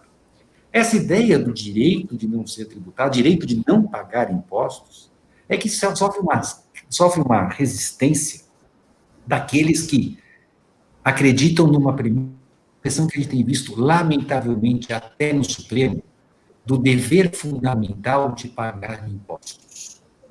Expressão que surge numa tese de doutorado em ciência política do professor Casal Tanabás, e que acaba aqui no Brasil florescendo para ser argumento para a tributação. E esse tal de dever fundamental de pagar impostos parte da premissa, de que eu não parto, de que direitos fundamentais se asseguram pelo Estado e o Estado deve financiar-se para assegurar direitos fundamentais. Agora, começamos com uma questão ideológica. Eu penso que direitos fundamentais se asseguram pelo Estado e pela sociedade. Ou seja, não está correto quem diz que o Estado deve assegurar moradias, deve dar moradias. O Estado deve assegurar o acesso à moradia. Mas o acesso à moradia pode se dar se o Estado der a moradia ou se a pessoa tiver um emprego e conseguir a moradia. Então, cabe ao Estado assegurar o maior acesso possível à moradia, ao emprego. Como dizia há pouco, na minha leitura, na minha visão do Estado, a sociedade tem o seu papel na construção de direitos fundamentais.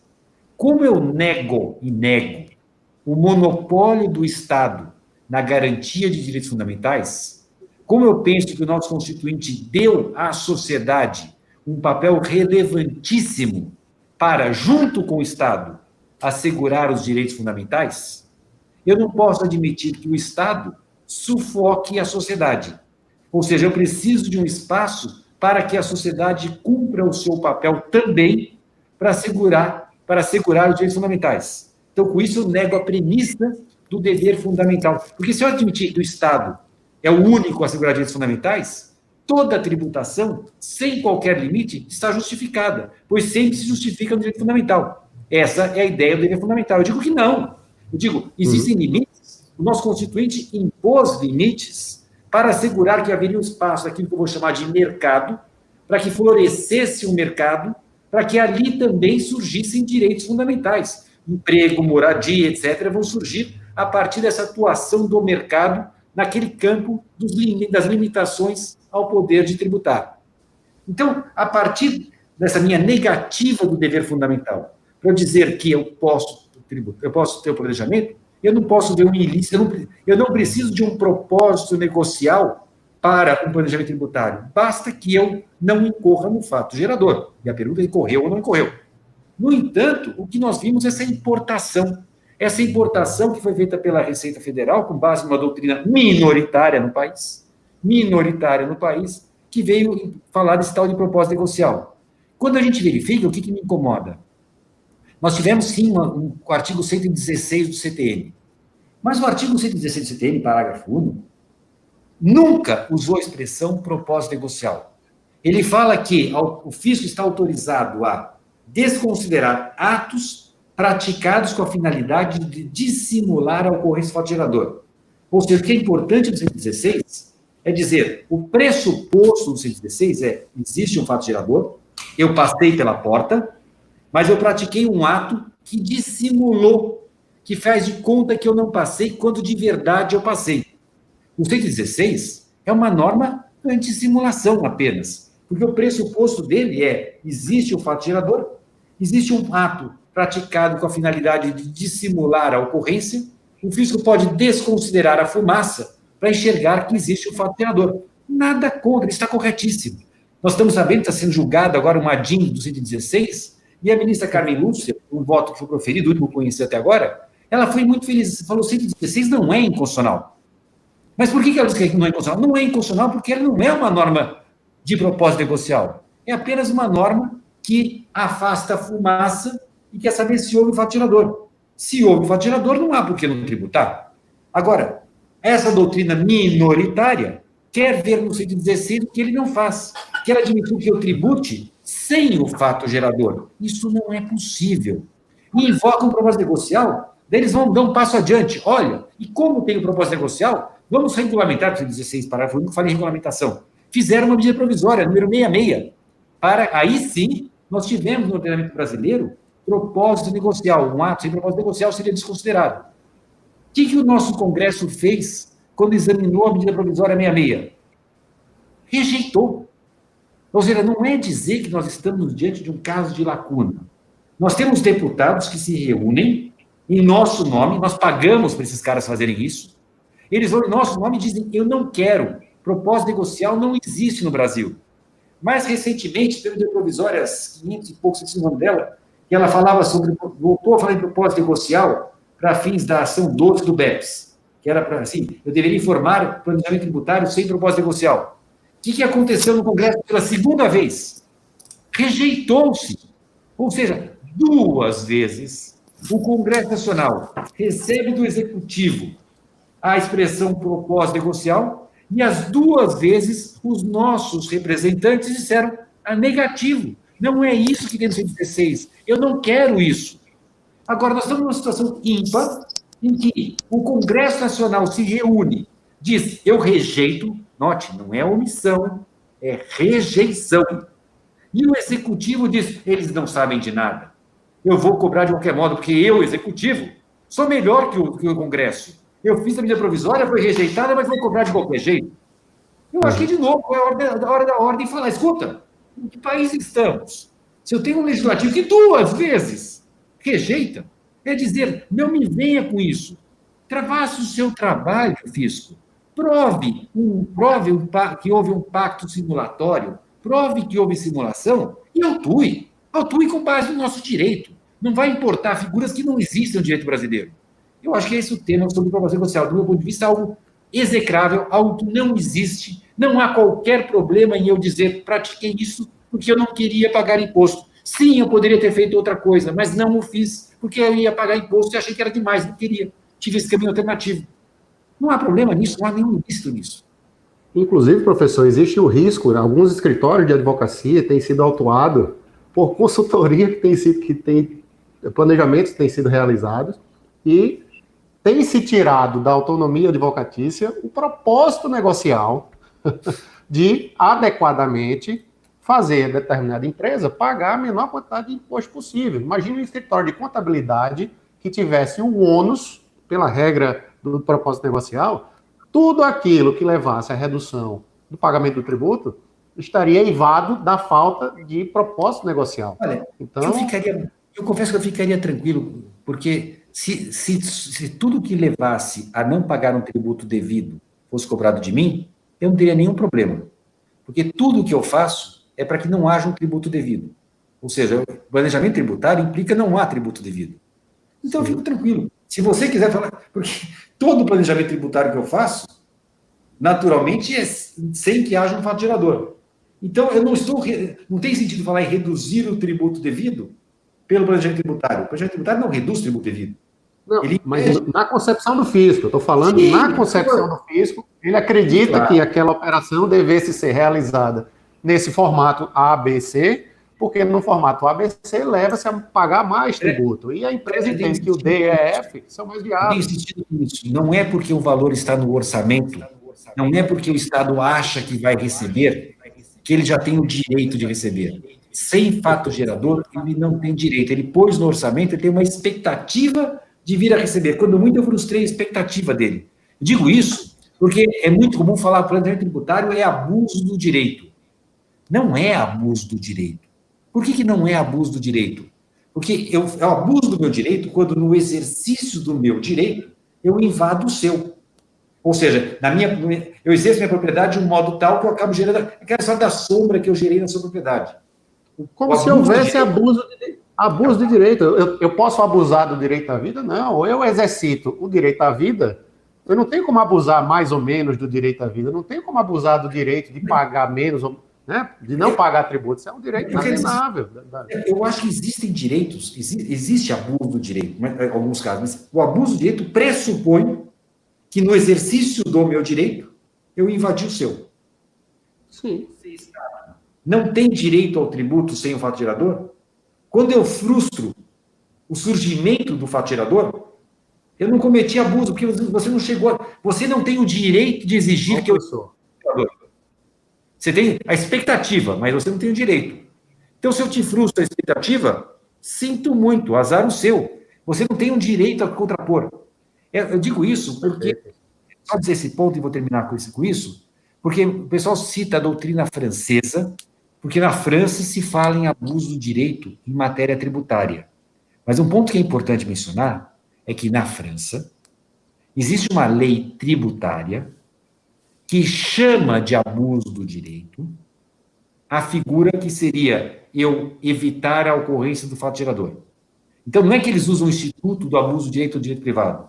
Eles criaram uma hipótese com antecedente e chamaram. Só para você ter uma ideia, a mesma figura, na Alemanha, é chamada abuso de formas jurídicas. A mesma figura, na Espanha, é chamada de fraude à lei. Mas não é que a Espanha usa a fraude à lei do direito privado. Ela cria antecedente e consequente dá um nome.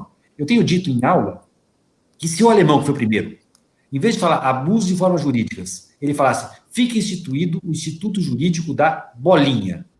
Existe bolinha quando o contribuinte tentar fugir do fato gerador, etc., etc., ele vai ser tributado como se tivesse corrido.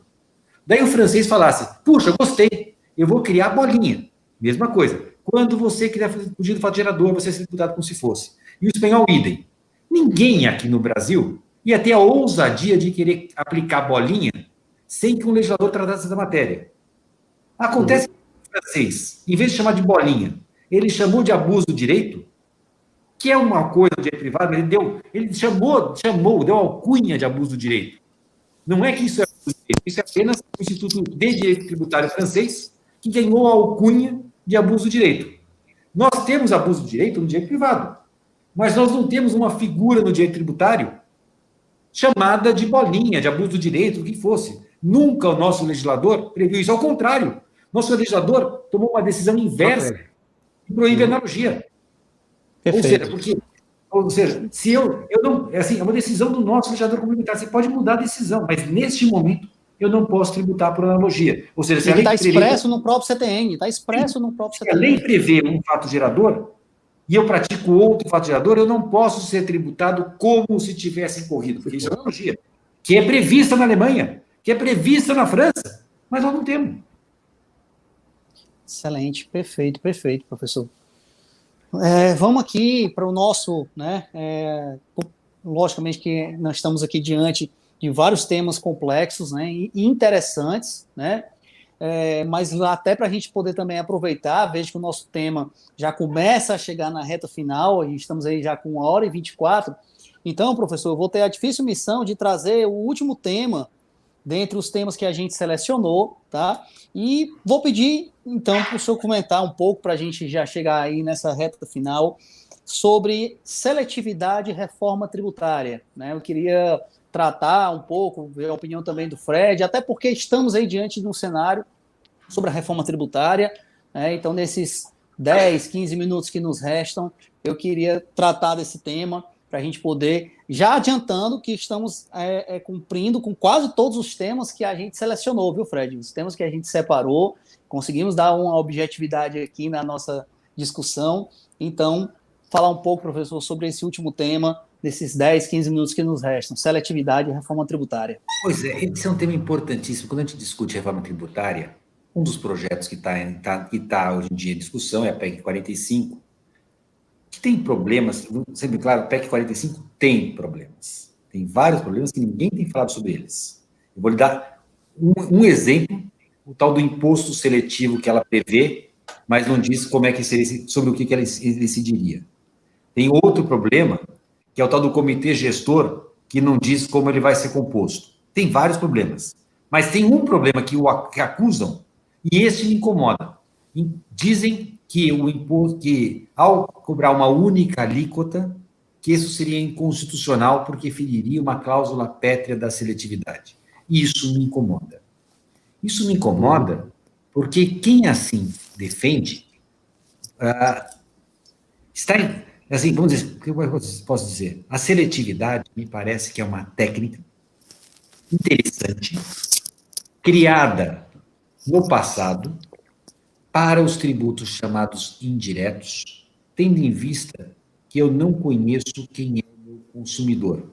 Ou seja, vamos lembrar, historicamente, o imposto indireto, que hoje é tão criticado, a sua origem foi muito democrática, porque eu tinha imunidades aos nobres, ao clero, na verdade, só o povo que pagava imposto direto. Então, a ideia do imposto indireto surge por dizer, olha, já que eu não sei, já que é sobre o consumo, no ato do consumo, eu não sei quem é, eu vou cobrar de todo mundo. Então, curiosamente, o tributo indireto, na sua origem, ele era muito democrático. Só que, no tempo, e a gente começa a enxergar que o imposto, a tributação indireta, tem um pecado muito grande. Justamente porque eu não sei quem é o consumidor, ricos e pobres pagam a mesma coisa. Então, veja, vamos pensar assim, de duas pessoas. Eu tenho uma pessoa muito rica, o Fred. Fred, um cara muito bem de vida. E eu tenho uma pessoa... eu tenho uma pessoa muito pobre. Vamos dizer que essa pessoa pobre não paga imposto de renda. Ele é pobre. E o Fred paga lá seu imposto de renda. Vou admitir, sei que não é tanto, Fred, sei que é menos que isso, porque afinal de contas, lucro presumido, etc. Mas vamos ver, grosso modo, 15% do que o Fred ganha vai para o fisco federal. E ele sobra por 85%, com a pobre do Fred. Quando a doméstica do Fred, que ganha 1.000, sobra por 1.000. Ótimo. Nada mais justo. Agora, vamos admitir que Fred e a doméstica vão consumir. E eu quero insistir, imposto sobre consumo também é imposto da renda. A sua renda é tributada quando você ganha e quando você consome. Entre ICMS, IPI e quejandos, eu acho que eu posso tranquilamente dizer que 25% do que eu gasto vai para o Estado. Agora, vamos chegar à sua doméstica. Quanto ela pagou de imposto de renda? 0. Agora, ela trabalhou e ganhou 1.000. Quando ela vai consumir, ela entrega para o Estado 25%, então 250. Quer dizer, ela só consegue consumir 750, porque 250 vai para o Estado. Ela foi tributada, sim, no momento do consumo. Já o Fred, que pagou 15%, sobrou 85%. Mas tem um pequeno segredo. O Fred, a gente vê aqui, é o único de gravata, é o cara que está bem de vida, não é isso, Jefferson? É o padrão. Certeza. O Jefferson, o cara que está de gravata em plena pandemia, está muito bem. Quanto você acha, Jefferson, até entre nós, quanto por cento, vamos dizer que da renda do Fred, quanto por cento dele, dessa renda, ele consome? Consome. Ele gasta no caviar, ele gasta com aviões, etc. Mas olha para o Fred. Quanto você acha que ele gasta da renda dele? Conhecendo meu amigo Fred, vamos colocar em 30%. Eu diria mais, 20%. Não, eles escondem de leite. Está sobrando muito, viu? Eu vou fazer sua conta. Vamos dizer que ele gaste 20%. 80% do que ele ganha, ele poupa. Certo? Então, certo. Dos 85% que sobraram para ele, gastar 20%. 16%. Grosso modo, certo? O resto, certo. Os 71% ele guardou. Os 16% vão ser tributados em 25%. Portanto, ele vai pagar 4%. Então, quanto da renda do Fred foram para o Estado? 15% a título de imposto de renda, 4% a título de imposto de consumo. Ou seja, a empregada dele pagou mais. 5% do que ela ganhou para o Estado. E o Fred pagou 19%. Porque como o Fred, a empregada, tudo que ela ganha, ela consome. O Fred, 80% do que ele ganha, ele guarda, ele não consome. Nem ele, eu vou ser sincero, do jeito que ele está, nem os filhos dele. Isso não vai ser consumido jamais, vai ficar aplicado lá, vai ficar por algum dia. Ou seja, o Estado está vivendo da renda dela e não da dele. Perfeito. Isso a gente chama de regressividade da tributação sobre o consumo. Dada essa regressividade, é que surge o mecanismo da seletividade. A ideia da seletividade é muito simples. Eu vou cobrar, conforme a essencialidade do produto, eu cobro uma alíquota mais baixa, de tal modo que eu não vou cobrar 25% do consumo da empregada, porque ela vai consumir bens essenciais, então ela não vai pagar. Já o Fred, como consome bens supérfluos, eu vou cobrar muito dele. Esta é a ideia da seletividade. Só que ela tem algumas falhas. Primeira falha é que quando eu vou olhar o ICMS ou o IPI, que são os atuais tributos teoricamente seletivos, eu vejo que essa seletividade, em função da essencialidade, é lorota. Ou seja, para pegar um exemplo banal, me mostre uma doméstica que não tenha um celular. Todas têm. Tudo que elas gastam em celular, elas pagam 25% por dentro de ICMS, dá 33%. Repare, porque o celular não é supérfluo, não é usado só por gente que pode, não é só o Fred que usa celular. Quando surgiu o celular lá no passado, só gente que podia usar. O celular era símbolo de status. Hoje qualquer um usa. Como é que eu posso tributar o celular tanto? Cosméticos. Diga uma coisa, você por acaso, a sua doméstica, quando sai de casa, ela deixa de usar esmalte? Veja, é inaceitável isso.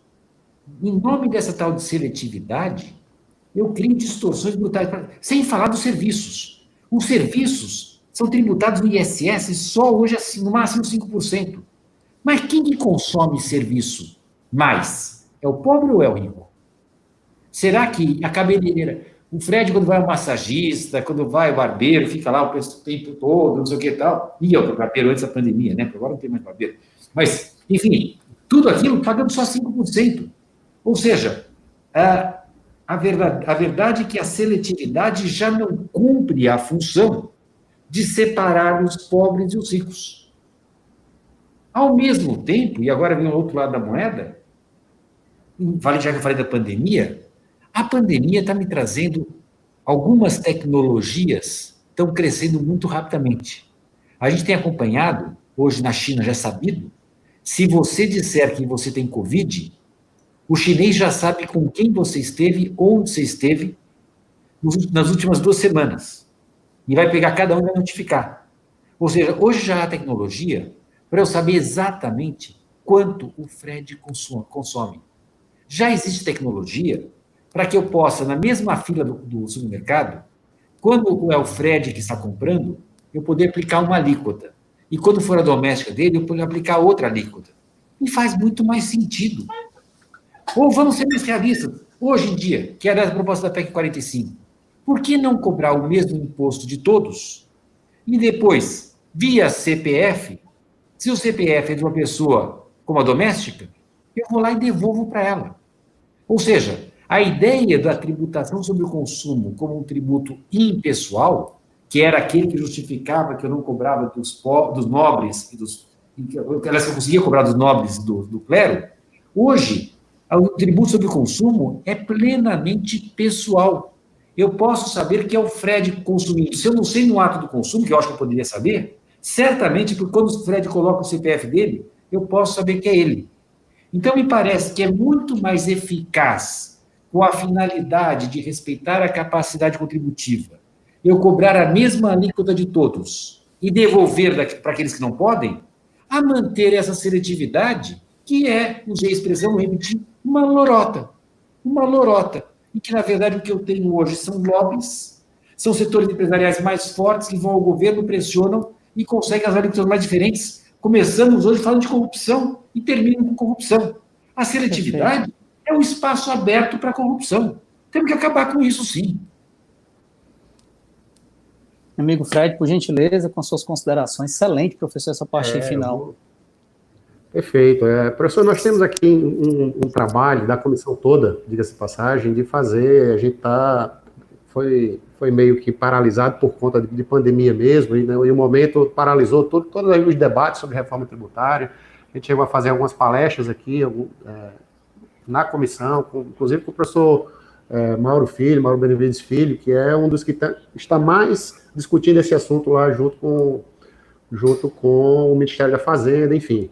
E a complexidade é grande, realmente. Eu tenho alguma dificuldade sincera de enxergar na devolução via CPF algo que verdadeiramente se torne efetivo, porque eu imagino que na teoria é fantástico, mas eu tenho sincero receio de que no contexto do Brasil que vivemos, esse reembolso, isso acontece na área do CMS. Veja que a gente está discutindo aqui, já há séculos vem sendo prorrogados os benefícios que as empresas, os créditos que as empresas poderiam ter em decorrência de determinadas operações que não voltam. Então, para inviabilizar que esse dinheiro volte, é muito mais fácil, no debate de proposta de emenda constitucional, passar essa reforma com uma ideia como essa, por exemplo, que está lá, né, a possibilidade de reembolso, mas deixar para a legislação infraconstitucional regulamentar isso. E nessa regulamentação, eu não sei se realmente a doméstica, entendeu, vai receber no CPF dela o crédito da diferença que ela tem. Como é que você enxerga isso, assim, isso na prática? Eu gosto do seu ceticismo. Eu vou lhe dizer, em primeiro lugar, o seguinte, como a gente tem falado no Brasil inteiro, uma vez eu estava falando com o pessoal do Sul, do Rio Grande do Sul, me disseram, estou vendendo o peixe que eu comprei, que lá já existe um reembolso em dinheiro para as pessoas de baixa renda. Ou seja, não é algo com um mecanismo algo inviável. E aí, agora você tocou no ponto mais importante da discussão da PEC 45, e eu não tenho a resposta, tá? Porque para a PEC 45 funcionar, e para evitar esse seu problema, o dinheiro não pode entrar na mão do Estado. Eles previram o tal do comitê gestor, porque o comitê gestor impediria que o Estado se apropriasse. E, para mim, o comitê gestor é, ao mesmo tempo, mágico e complexo. Mágico porque ele resolve tudo. Complexo porque eu não sei, agora como jurista, eu não sei qual é a natureza jurídica desse comitê gestor. Porque não é nem Estado. Autarquia, a proposta prevê como autarquia. Autarquia federal, estadual ou municipal? Ou o quê? Híbrida, ou é um quarto? Híbrido. Ele é o quê? Eu não sei o que ele é. Eu não sei como é que ele é eleito. Porque, como a PEC foi feita por economistas, de altíssimo quilate, mas que não são juristas, para eles o problema de eleição, legitimidade, é algo menos importante. E eu vim me perguntando, o município de Pirapora vai ter um comitê gestor, ele não participou da eleição, o comitê gestor retendo recursos dele. Retendo o dinheiro dele. É por isso que os estados não aprovam, professor. Os estados têm se reunido e não têm aprovado. Essa questão me parece, ou seja, a PEC 45 trouxe ideias muito boas, mas eu acho que o comitê gestor é que vai atravancar mesmo. E pior, eu gostaria de dizer o seguinte, não, esse não funciona, mas estou aqui com uma solução, eu vou tirar aqui da cartola uma solução. Eu não tenho essa solução. Eu digo, o comitê gestor, do modo como está, ele me parece problemático. Eu teria que conceber, assim, deixa eu falar para vocês uma coisa, a federação, a forma federal de governo, nós não estamos condenados à Federação de 88. Quem fala isso, eu não consigo concordar. São condenados. Eu acho que a Federação de 88 e a de hoje já são muito distintas, sem que eu tenha ferido cláusula pétrea alguma. Dou-lhe o exemplo que hoje eu tenho na Constituição prevista uma figura que não estava em 88, chamada região metropolitana. E a região metropolitana subtraiu competências dos municípios e dos estados e ninguém veio dizer que isso era inconstitucional. Então, eu poderia sim contemplar uma figura nova na nossa federação, do tal do comitê gestor. Mas eu digo o seguinte, precisa ser pensado como tal. Enxergar que eu teria uma supraestrutura que não seria... Vamos dizer o seguinte, quando a gente estuda o papel da lei complementar, a gente aprende a figura da lei nacional. A gente aprende que existem as ordens jurídicas parciais, existe uma ordem jurídica nacional, que não é nem União, nem Estados, nem municípios. Essa é a figura kelseniana, né, da lei nacional. Eu acho que nós vamos precisar enxergar o comitê gestor como sendo um órgão desse tal de ordem total, da ordem nacional, que não é nem federal, nem estadual, nem municipal, ele terá um comitê gestor nacional. Uma vez enxergado como tal, vamos ter que debater como ele vai ser formado, como ele vai ser eleito, quais são as suas competências.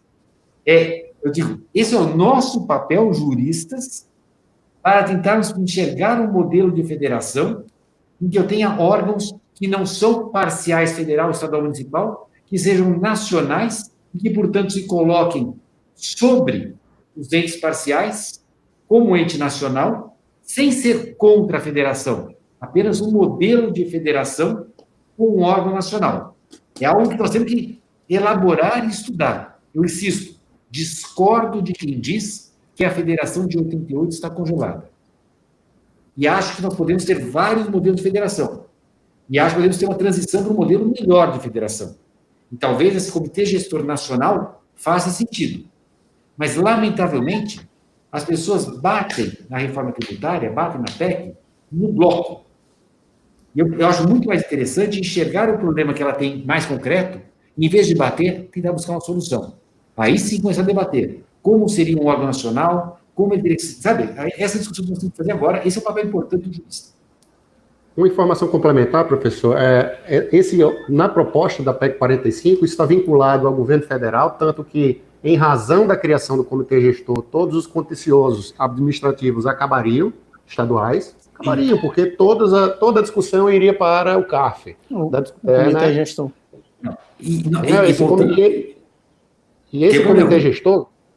Esse comitê gestor, eu tive algumas reuniões com a nossa secretária aqui da Fazenda, inclusive, a doutora Fernanda Pacobaíba, e ela expôs que existe uma outra proposta de reforma constitucional, que aí sim é do CONFAS, em que dito claramente por todos os secretários da Fazenda, ora, a gente não pode entregar o volume da arrecadação tributária para um órgão que vai ser criado, supranacional, conforme você está dizendo, mas que é administrado em mais de 50% pela figura da União, e a proposta é essa. Então, eles refizeram a proposta dizendo o seguinte, ora, vamos criar um comitê gestor, ok, deixamos a discussão os embates tributários no âmbito federal, todos os processos seriam deslocados para a Justiça Federal, inclusive, porém, no que diz respeito à administração dos recursos, estados ficariam com X%, municípios com Y%, e a União teria um papel não de protagonismo, né? E aí é que está o grande drama em nós estimularmos esse tipo de debate. O nosso presidente aqui, o doutor Erinaldo, presidente da OAB local, ele já disse inúmeras vezes, eu sou contra todas as reformas tributárias, sou contra tudo. Vamos simplificar o que a gente tem, vamos simplificar e, eventualmente, sair do modelo, e aí sim seria uma passada importante sobre a tributação, sobre o consumo, que dos países da OCDE, professor, nós estamos em terceiro lugar. Nós só perdemos para a Hungria e para a Grécia. Todos os outros países têm uma tributação infinitamente inferior. Na Alemanha, para que você tenha em números, é de 10%. É de 10%. Então... Mas o problema de manter o atual sistema também me incomoda, porque seria um outro debate que a gente poderia ter, mas hoje eu tenho que separar o que é mercadoria e o que é serviço. Eu acho que isso é muito atraso. Ou seja, eu não tenho mais mercadorias e serviços. Eu tenho hoje, o exemplo que eu tenho dado e que me parece importante, eu tenho um cliente que fabrica pneus e que paga ICMS e IPI, ninguém tem dúvida com relação a isso. Só que, de repente, ele passa a celebrar contratos de soluções em pneus. Ou seja, você tem uma transportadora e ele se propõe a examinar os pneus do caminhão, controlar isso, verificar se estão alinhados, balanceados, E quando for o caso, ele vai trocar o seu pneu. Então, você vai pagar um valor mensal e pode ser que por alguns meses você não tenha nenhum pneu. Em alguns meses tem muitos pneus, porque depende somente desse julgamento deles se os pneus estão em ordem ou não. Eu não sei mais se isso é ICMS ou se isso é ISS. Aham. As caixinhas não cabem mais. Essa economia... É como tributar o Google. Imagina tributar o Google, né? Aí, tributação tecnológica, né? Tributar a atividade digital, é isso, que é o grande problema da economia hoje, é esse, e a gente não alcança. Nós precisamos de uma reforma. Não dá para manter ICMS e ISS. Não dá. Não dá. Então não adianta querer se iludir. Não dá. Agora, o problema é que houve um erro. Houve um erro. Gente, é que houve um erro. Em 88, houve um grande erro. E nós estamos pagando o preço. Em 88, íamos fazer uma federação, como sempre foi, que eram os estados da federação. Tanto é que o Senado Federal tem representantes dos estados. Município nunca foi ente da federação. Nunca foi. Município, porque a federação pressupõe que os entes federados sejam representados no ente nacional.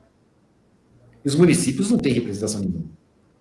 Mas, de repente, em 88, vem aquela Frente Nacional dos Municípios e força que se inclua no artigo 1º o município como ente da federação. E nós estamos pagando autonomia o preço. Plena. Nós pagamos o preço disso, porque o problema não é achar o acordo dos 27 estados. O problema são os 5.600 municípios acordarem com relação a esse comitê gestor. Porque assim como os estados não querem ficar com a União, os municípios não querem ficar com os estados. O dilema está muito maior. Verdade. É verdade. Perfeito. Professor Eduardo, Luiz Eduardo Schwerer, eu quero que o nosso tempo já vai se esgotando. Estamos com quase 1h50 de live e com a grata satisfação da manutenção, eu estou aqui olhando no YouTube, de praticamente a íntegra de todos os membros que começaram, né, todos aqui elogiando. Quero falar para os colegas que estão mandando perguntas, que a gente também vai tentar selecionar, né, tentamos aqui adiantar algumas perguntas, e as demais perguntas, até para a gente também, em razão da adiantada da hora, nós vamos estar mandando para o e-mail do professor Luiz Eduardo, né, e na medida em que ele for respondendo, a gente vai tentando repassar posteriormente. Vou aqui selecionar, Fred, uma pergunta para a gente finalizar, né, até pela questão mesmo do nosso horário, que foi aqui do colega Kleber Pontes, professor. Ele faz aqui uma pergunta, nosso amigo Kleber, no que diz respeito à questão da seletividade ainda, né, que o senhor comentou. Há quem defenda, professor, a seletividade, independentemente de adotarmos conceito de rico ou pobre. Como adaptar, então, a situação brasileira sem ferir o mínimo existencial? Então, essa pergunta do Kleber Pontes. Essa é pergunta importantíssima do Kleber, porque realmente a seletividade tem a essencialidade no sentido de capacidade contributiva, mas existe sim uma interpretação bastante forte, não me parece impossível, que a seletividade aparece para aquilo que é essencial para o país, e não para o rico ou pobre. Exemplo, eu preciso... Por que não? Está me faltando agora respirador, eu vou baixar a alíquota do imposto de importação, ou vou aumentar... Ou seja, eu vou brincar com as alíquotas para fazer política econômica. Justificado ou não, voltamos à questão de lobbies. A linha branca que nós tivemos como presidente no passado, que resolveu isentar a linha branca. Ou seja, a variação de alíquotas, como a gente falou, seletiva em função da essencialidade do produto. Mas ele não pôs essa essencialidade para o consumidor, que foi o que eu procurei a justificativa da capacidade contributiva, ou essencialidade para a economia, que é o que justifica a função indutora da norma tributária. Me parece que também é possível, sim. Há quem defenda, eu penso que é possível, eu penso que tem os dois. Mais uma razão para eu pensar que nós temos que acabar com isso. Se eu quiser subsidiar um setor, que eu o faça pelo orçamento, que eu o faça pelo gasto. Eu acho fundamental, claro, explícito, que eu estou deixando de ter hospitais, ainda mais agora, numa época como essa, que a gente vê as pessoas morrendo porque não tem UTI. Eu acho muito importante saber o valor das renúncias tributárias que nós tivemos por conta disso. Ou seja, do meu ponto de vista, o tributo tem que arrecadar recursos. Política eu tenho que fazer com gastos, mas de modo aberto, responsável, no orçamento, para que a sociedade saiba, não teremos hospital, se vier uma pandemia as pessoas vão morrer na rua, mas eu terei um estádio de futebol. Me referindo, obviamente, a um estado que aconteceu isso. É importante que se fale com essa clareza. Porque o estado não tem hospital, mas tem um estádio de futebol. No orçamento a gente pode enxergar isso. Quando eu falo em renúncia fiscal, eu não enxergo. Excelente, excelente, professor. Quero aqui já, em razão do adiantado da hora, já com quase 2 horas de live, agradecer em nome da Comissão de Direito Tributário.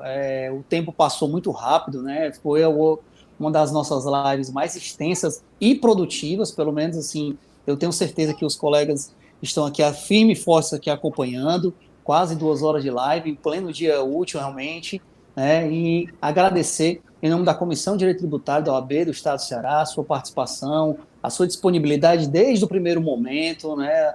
É motivador para a gente que estuda direito tributário, assistir uma live do senhor e perceber, posso falar a minha percepção, perceber a sua paixão pelo direito tributário. Eu acho que isso ficou muito nítido, né, Fred, em relação a tudo que o professor falou, falando sempre com brilho no olhar, com entusiasmo, no melhor sentido da palavra, com tesão mesmo pelo direito tributário. Isso move mesmo o acadêmico, o estudante. Então, parabéns, professor, e muito obrigado em nome da Comissão de Direito Tributário pela sua participação, e quero aqui só desejar um excelente final de tarde, passar a palavra para o meu amigo Fred para ele concluir e dizer que em breve esperamos recebê-lo aqui em Fortaleza para uma palestra presencial, tá? Fred, o Fred vai concluir, então, antes que o Fred vai concluir, agradecer muito o convite. Dizer, é uma honra para mim, uma honra realmente, assim, a ordem de chamar sempre é uma honra. Eu sou soldado eu integro a ordem, afinal de contas, eu acho que é dever nosso. Fico extremamente feliz de poder conversar com vocês, discutir ideias. Sim, paixão eu tenho, não posso negar, eu adoro direito tributário. Eu adoro discutir direito tributário, adoro aprender e pensar, provocar pensamentos. Ou seja, se no final dessa live você sair assim com dúvida, falar, putz, não é que talvez ele tenha razão? Deixa eu repensar isso. Eu tenho brincado, eu como professor, eu tenho... bom, com essa história, vocês fazem academia? Você sabe academia, não sei o que tal, que você vai fazer uma academia? Ginástica? Uhum. Sim. Ele se chama Bozu. O Bozu é aquela meia bola, tem uma coisa em cima, e você é colocado em cima, você fica instável. Sim, então, o castigo aqui fazer um monte de coisa em cima do Bozu. Eu tenho falado que a função do professor é isso, é colocar o aluno no Bozu. E quando ele acha que está seguro, você vai lá dar uma empurradinha a mais para ele se sentir um pouco inseguro, ficar incomodado, ter que pensar mais. Então, se eu conseguir fazer o pessoal sair pensando em direito tributário, vou estudar um pouquinho mais, vou ler, pegar o livro de direito tributário, professor, vou ler um pouquinho mais. É isso que eu quero que as pessoas pensem em direito tributário. Obrigado pela oportunidade, então, fico muito feliz. Não preciso dizer, claro que se houve alguma coisa agradável nesse evento, é porque vocês tornaram um ambiente muito bom. Se me deixaram falar, obrigado por me deixar falar. Por gentileza, Fred, faça as honras da comissão. Queria agradecer muito rápido, professor, e ousar, no final, discordar somente dessa última parte, porque realmente, tê-lo falando, é isso que nos permite ficar aqui 2 horas ouvindo sobre temas absolutamente complexos, absolutamente difíceis, a gente sabe disso, o direito tributário, ele demanda uma complexidade, mas ouvindo o senhor, o assunto se torna muito mais palatável, muito mais instigante, e a gente, sim, é uma grande característica das suas palestras, das suas aulas, é que a gente sai com vontade de estudar. Não sei se os demais aqui aderem ao que eu estou dizendo, o próprio Jefferson, mas a sensação é essa. A gente termina um encontro desse de 2 horas com a sensação de que passaram 10 minutos. Então, de tão rápido que foi. Então, muito obrigado, de verdade. E dizer a todos aqui que a sua generosidade, porque tudo isso veio sem nenhuma necessidade de intermediários, isso foi objeto de um simples e-mail, diga-se de passagem, e o senhor, de forma muito generosa, entregou essa live aqui, né? Se doou o seu tempo, e isso é muito legal em tê-lo aqui junto da nossa comissão. Muito obrigado a todos. Eu devolvo a palavra ao Dr. Jefferson para as considerações finais para que a gente possa concluir. Muito obrigado, professor. E um forte abraço e saúde para o senhor e sua família. Abraço, professor. Fique com Deus. Até uma próxima oportunidade. Agradecendo aqui todos que se mantiveram durante quase 2 horas com essa nossa live aqui em mais um projeto Diálogos Tributários na Comissão de Direito Tributário. Um abraço, pessoal. Até a próxima oportunidade. Fique com Deus e fique em casa. Fique em casa. Um abraço.